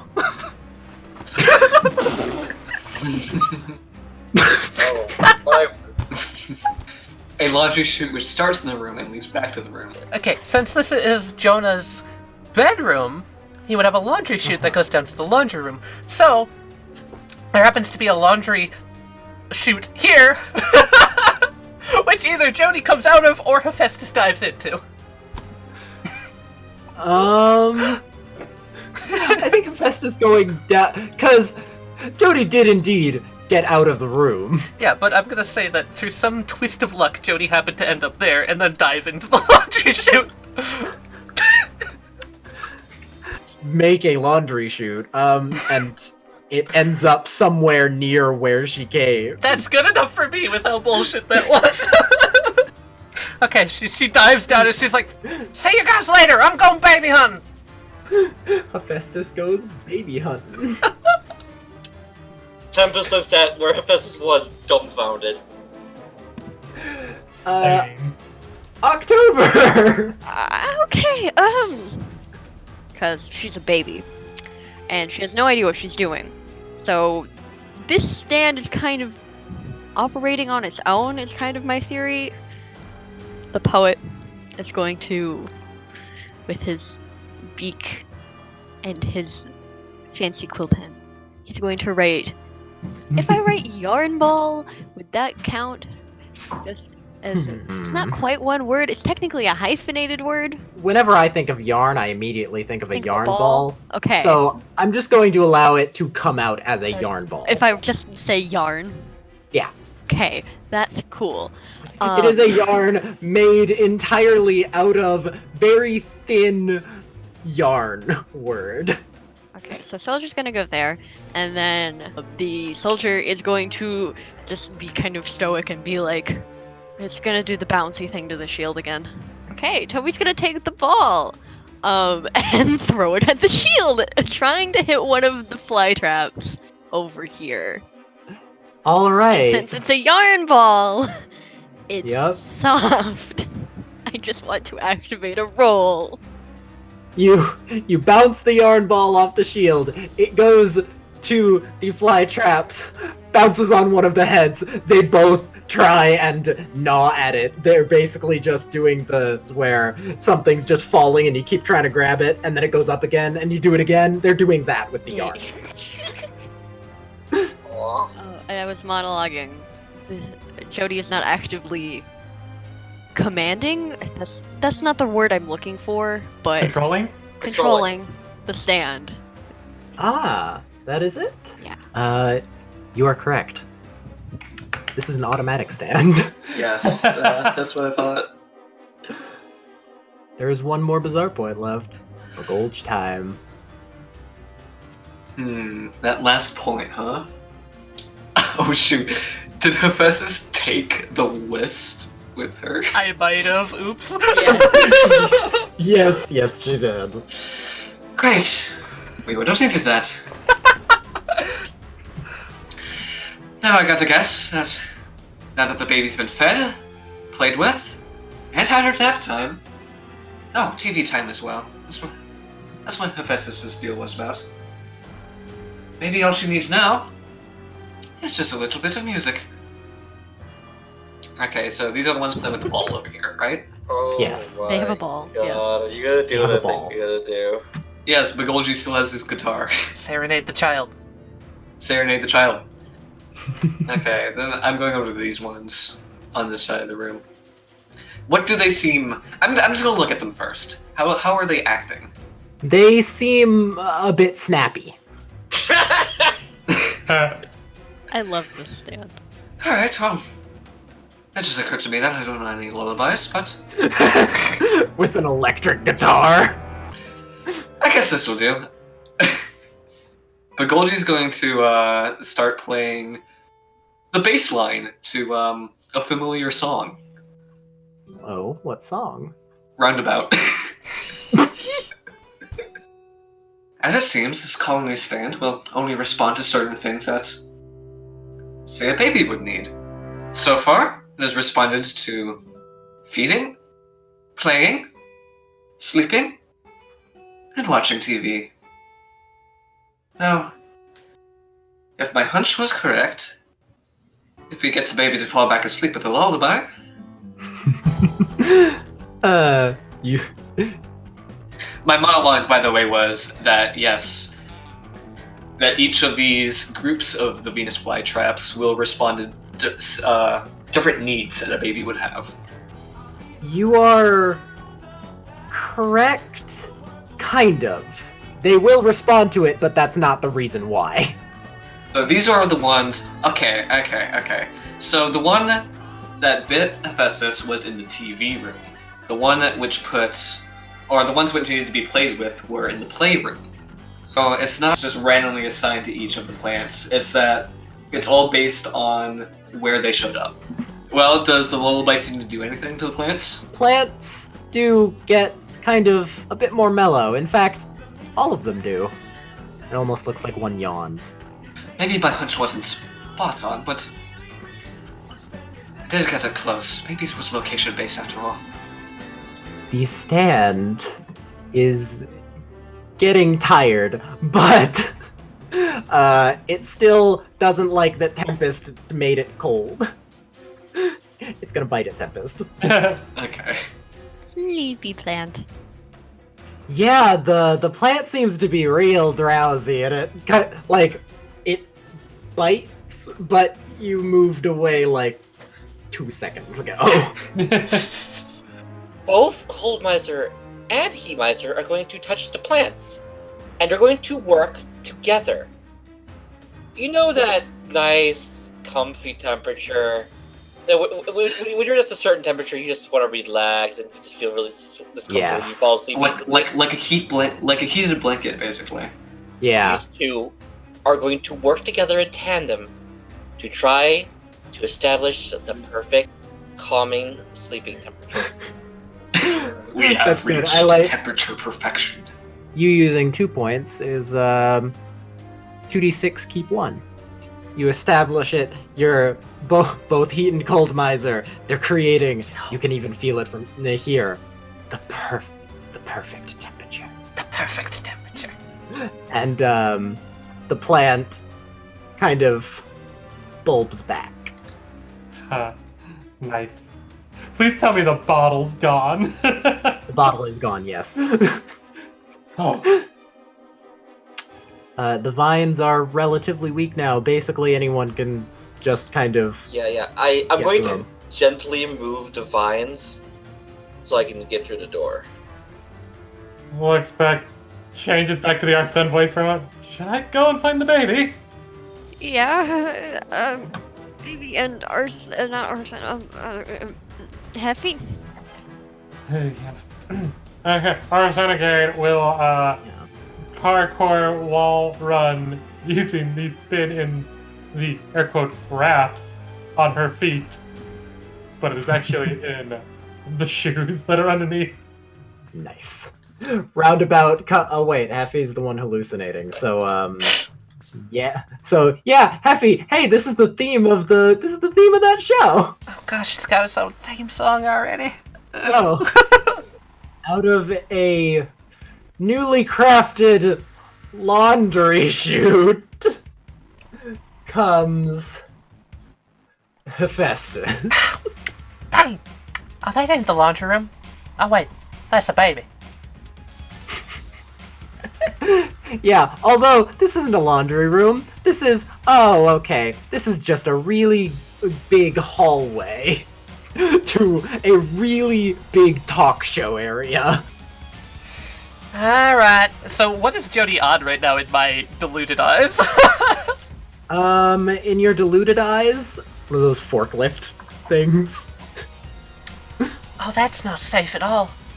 Also, Jody's crying. Forgot to mention that. She looks back at Men at Work. You saying what I'm saying? Yep. Alrighty. This'll be fun, Westley. I'm gonna give you something. Okay. Hephaestus will spend a plots point to walk Okay. over here and grab something off of this counter, which just so happens to be a pacifier. In her deluded Alright. sense, what did I actually grab? Let's see. You grabbed. A microphone. To you, it doesn't look like a pacifier. Yeah, what is it actually in my eyes? In your eyes, it's. Oh, look at that. That's it's a buzzer. Well, this buzzer's like it's kind of a soothing color. All right, Jody. She takes it up nice and easy now. Jody is elevated, so. How far up? Just letting you know that. Like 10 feet. 10 feet. Okay. This is like a podium type thing, so I'm just gonna. Could I convince Men at Work to make a circular staircase leading up to the podium because that's what he also sees, and right now it makes sense to him?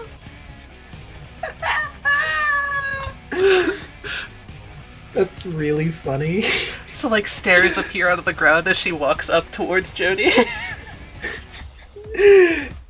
Yes, that's funny. Alright, Jody, here, look, I got a shiny buzzer for you. She hands Jody the buzzer.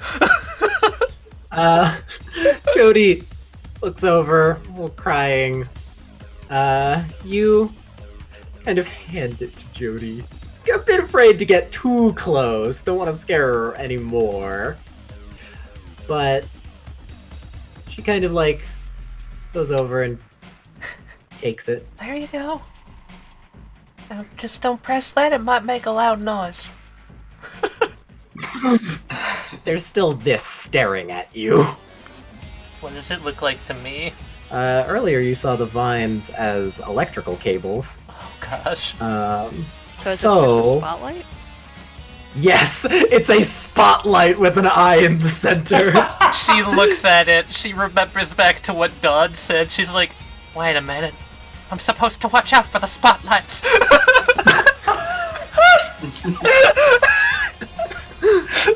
Yes. And using that logic, she realizes it's dangerous.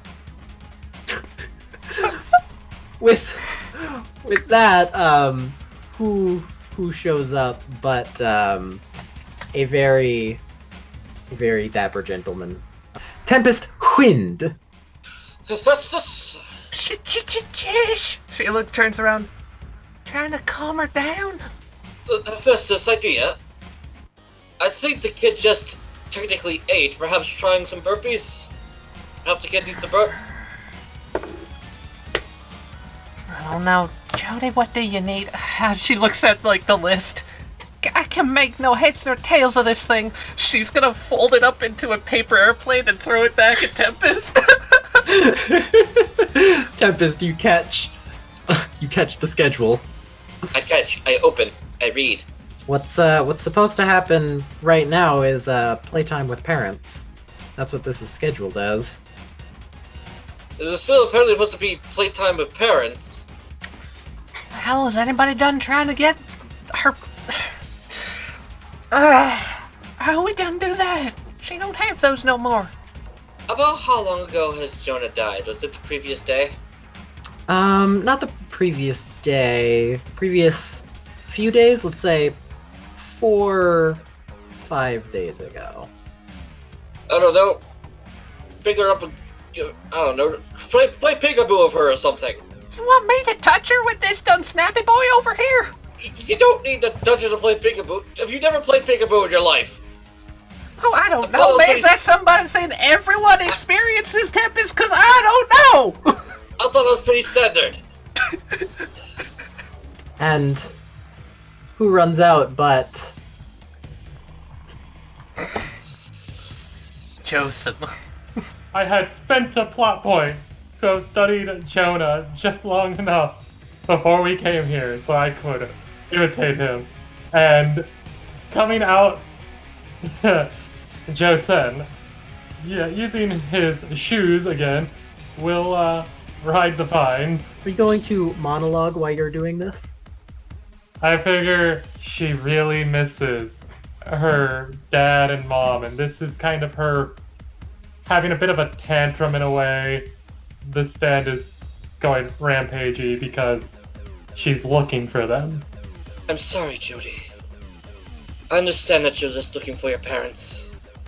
That's why you're upset and why your stand is going out of control. But it's okay, baby. I'm here right now. And Jonah would just... Josen would just cradle Jody. Well, Arsene is Uh-huh. correct. Yay. And you have dropped the last bizarre point of Jody's stand. A stand that is completely automatic on her subconscious wants. It manifests as any assortment of carnivorous, poisonous, and all-around deadly plants. The stand's name is Savage Garden. That's so cool. Oh, hell yeah. Nice. Baby stand. Baby stand. Beware the baby stand. That's so There's cool. a baby stand. I like that you put little spikes on the wheel. That's It's really a very cool. minor touch, but I like it. Yeah. The Venus flytrap is looking at you, Hephaestus, but it's not darting around anymore. It's just So you really kind of focused on Jonah. did just want to see your parents again. Yeah. That makes a lot of sense, you know? Josen will just poop the snoot. Yeah. And as this happens, as Jody is calmed down,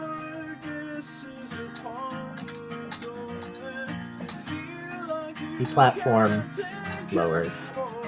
Then at work realizing what was wrong reverts it. Yeah, in fact, in general, Hephaestus, we were standing on plants. That's what it was. That's a plan. Yeah, that makes sense. I kind of figured as much. Wait. Oh, who put this gasless staircase in the back? Oh, wait, I did. As it lowers down. Realization? When Jonah hit Jody, he said he'd be back, and he never did come back. Yep. So this is him coming back.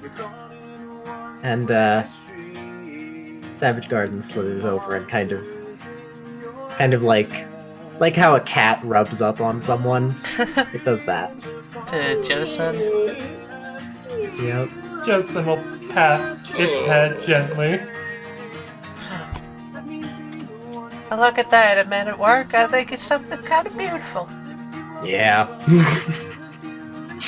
So everyone else also gets there and sees this. October Begolji. I desummon the Misers.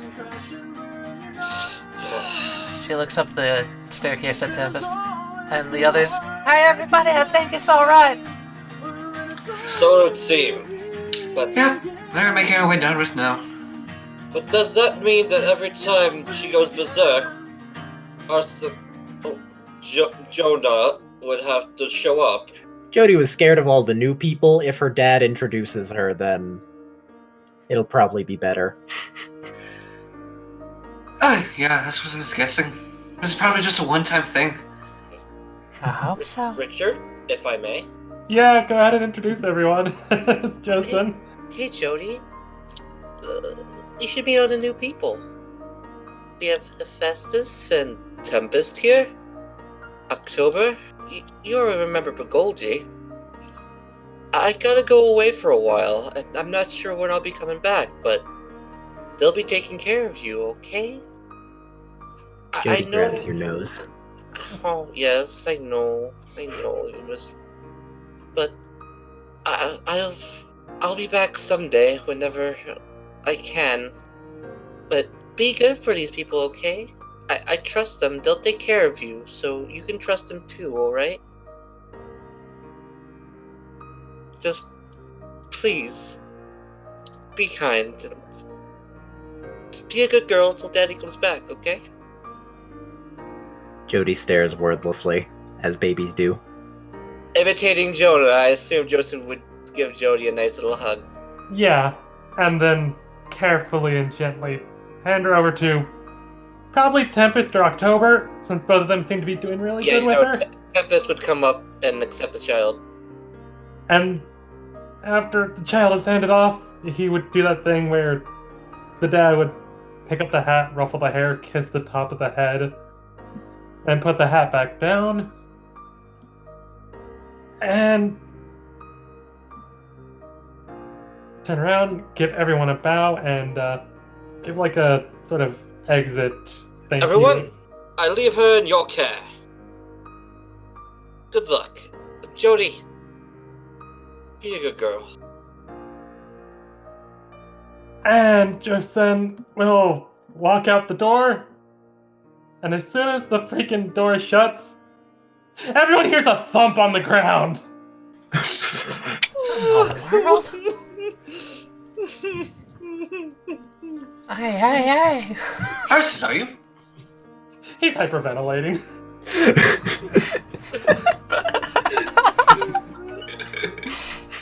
Is he alright? I'll keep an eye on him. It's best to give him a room. Arsene, Yeah, breathe normally. I'll be good after 2 minutes. Don't worry about it one bit, Arsene. You did perfect. Yay! Thumbs up. You could have actually convinced me that Jonah was alive and well. I studied him for a while after I figured out I was coming to do this job. Yeah, Toby, could you take the child for a bit? Yeah. I have been handed a child with a hat. Child grabs your nose. You really like people's noses, don't you, Toby? My name's Toby. Your name's Jody. She really seems like quite a problem child, doesn't she? I can see why you wanted us to protect her and not just some normal babysitters. Begolji just nods. Oh, I just gotta say, weirdest construction job I've ever been given. She just, like, kind of looks back, notices Men at Work isn't there, shakes her head, and, like, comes over to Jody. I'm sure one of these times he'll say hello to you. He's just rather shy, you know? At least that's what I think. Begolji's gonna turn back to Arsene. Are you sure you're alright? Do you want me to get you a glass of water or something? A glass of water would be really amazing, honestly. 3D printing water time. roll brains. Roll brains. Roll brains. No, I'm not just 3D printing water. I'm 3D printing a cup of water. Ooh, even more advanced. Exquisite. More It's been advanced 10 than ever years. before. It's been 10 years he's perfected the art of printing water. I perfected the art. Oh my god. That's pretty good. You did it, You team. print water. Oh my god, he prints water! You print water. You secretly have in your arm a compartment specifically for printing water now It's because like it one of comes those in like handy. little water coolers. It comes in handy way more than it should. You won't even begin to understand how much I need to print water. I have heard the stories. Alright, so here you go. Once you're back up on your feet, I'll probably be putting Jody back into her crib. Thank you. It's a nice day outside. I'm gonna get some nice fresh air while I drink this water. Thank you, Mr. Begolji. Arsene mumbles into his cup, and you know exactly what he mumbles. Yep. Well, What does he mumble? it's a secret. Mumbler. Curse you, Richard. Richard and his secrets. Even your secrets. Yep. Oh, and those of you who know this song are going to just immediately go, "Oh no, what's about to happen?" Oh no, what's about to happen?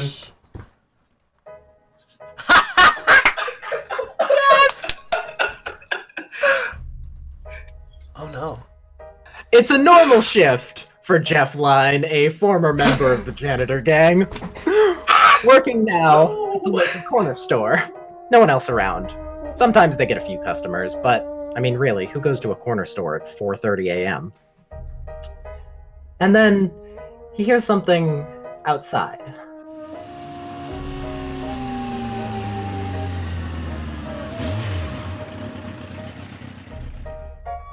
As someone arrives.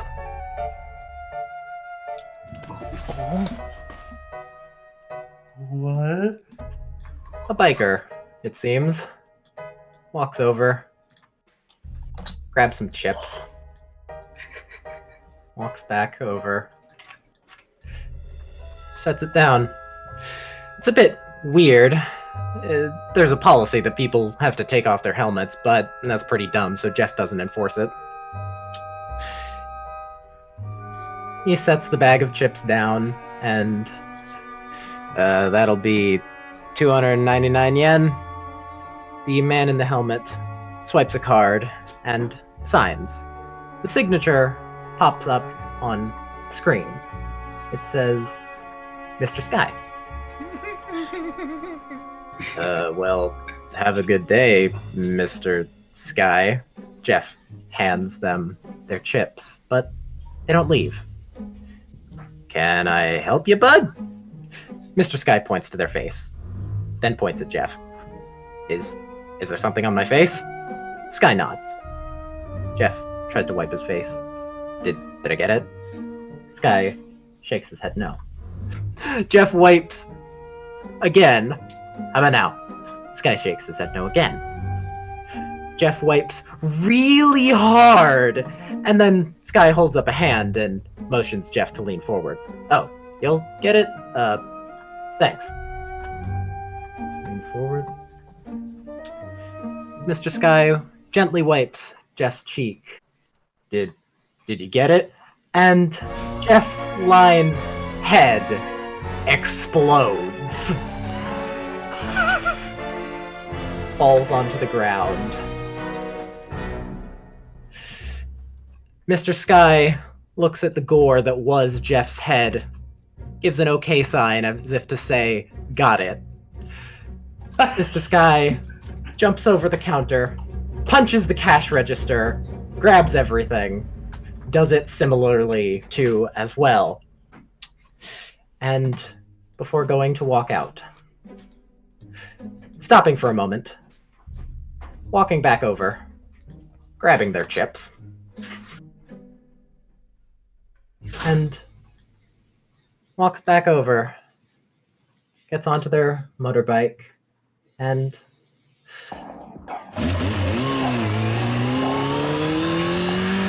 drives off. Over the curb. Because fuck traffic laws. What the fuck? I love it. Excellent. Oh, man. Oh, and we get this outro music as well? Yep. It's too good. Ooh. Ooh. I'm really glad I didn't choose to. I'm positive I know what that song is. I'm glad I didn't choose to use that because I almost did. Yep.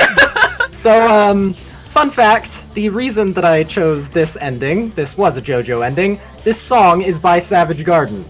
Oh, Nice. that's why I recognize the name. Yep. And that, everyone, is the first session of Severed Strings. Hey. What an interesting experience. Okay. Yeah. Hey, I'm gonna do some art real quick. Let's Yeah. see. Who do I have? Who was first? Sergio! Sergio. Dude, look at this guy. Oh my god. Look at him. Oh my god. Then next was... Sergio. Fucking face mask. Yep. Fitting for the time. Yeah. Yeah, definitely. Then Franklin Valentine. Franklin. There I'm they definitely go. not evil. Definitely not evil. Definitely. Do not worry. Savage Garden. Sage guard. The mysterious biker character. Mr. Sky, you mean? Yeah, Mr. Sky. Sky. Hey, who wants to guess what their stand name is? I already Is it know Mr. what Blue it is. Sky? It's Yeah, gotta exactly. be. Come on. Oh my god, look at this guy. Look at this guy. What does that say? MJ Stir? It says Mr. Does it? It really doesn't look like it. This is an interesting eye, but I see it. Yeah. I see it. That's cool. I do not. I have no idea what the fuck is wrong with my eyes, but that does not look right. It looks like it says MJ Stir. I get the hint that Mr. Sky will kill anyone who learns even part of his name. MJ Stern. I got Wow. artworks. Wait, hold on. Oh yeah, you do. I got Right. two. Of art. Yeah. First and foremost, Hella. Hella. Baby. Hey. Good baby. I Like love, this baby. love her. And everyone's favorite, the Night Patroller. The Night Patroller. He's real good. I'm the night patrol. Out on his nighttime patrol. Yep. God. What did you guys think of how I did the night patrol? Because I was Oh, really so nervous. I was good. You did wonderful. I was trying to emulate the original Night Stroller, but I'm not sure how I did, because I know I was not the same as Rat, so He's no longer the original Night Patroller. He's evolved. This is 10 years later. Yep. He's no longer Night Stroller. Well, this is gonna be a fucking incredible adventure. I can already tell. Oh, I'm boy. glad.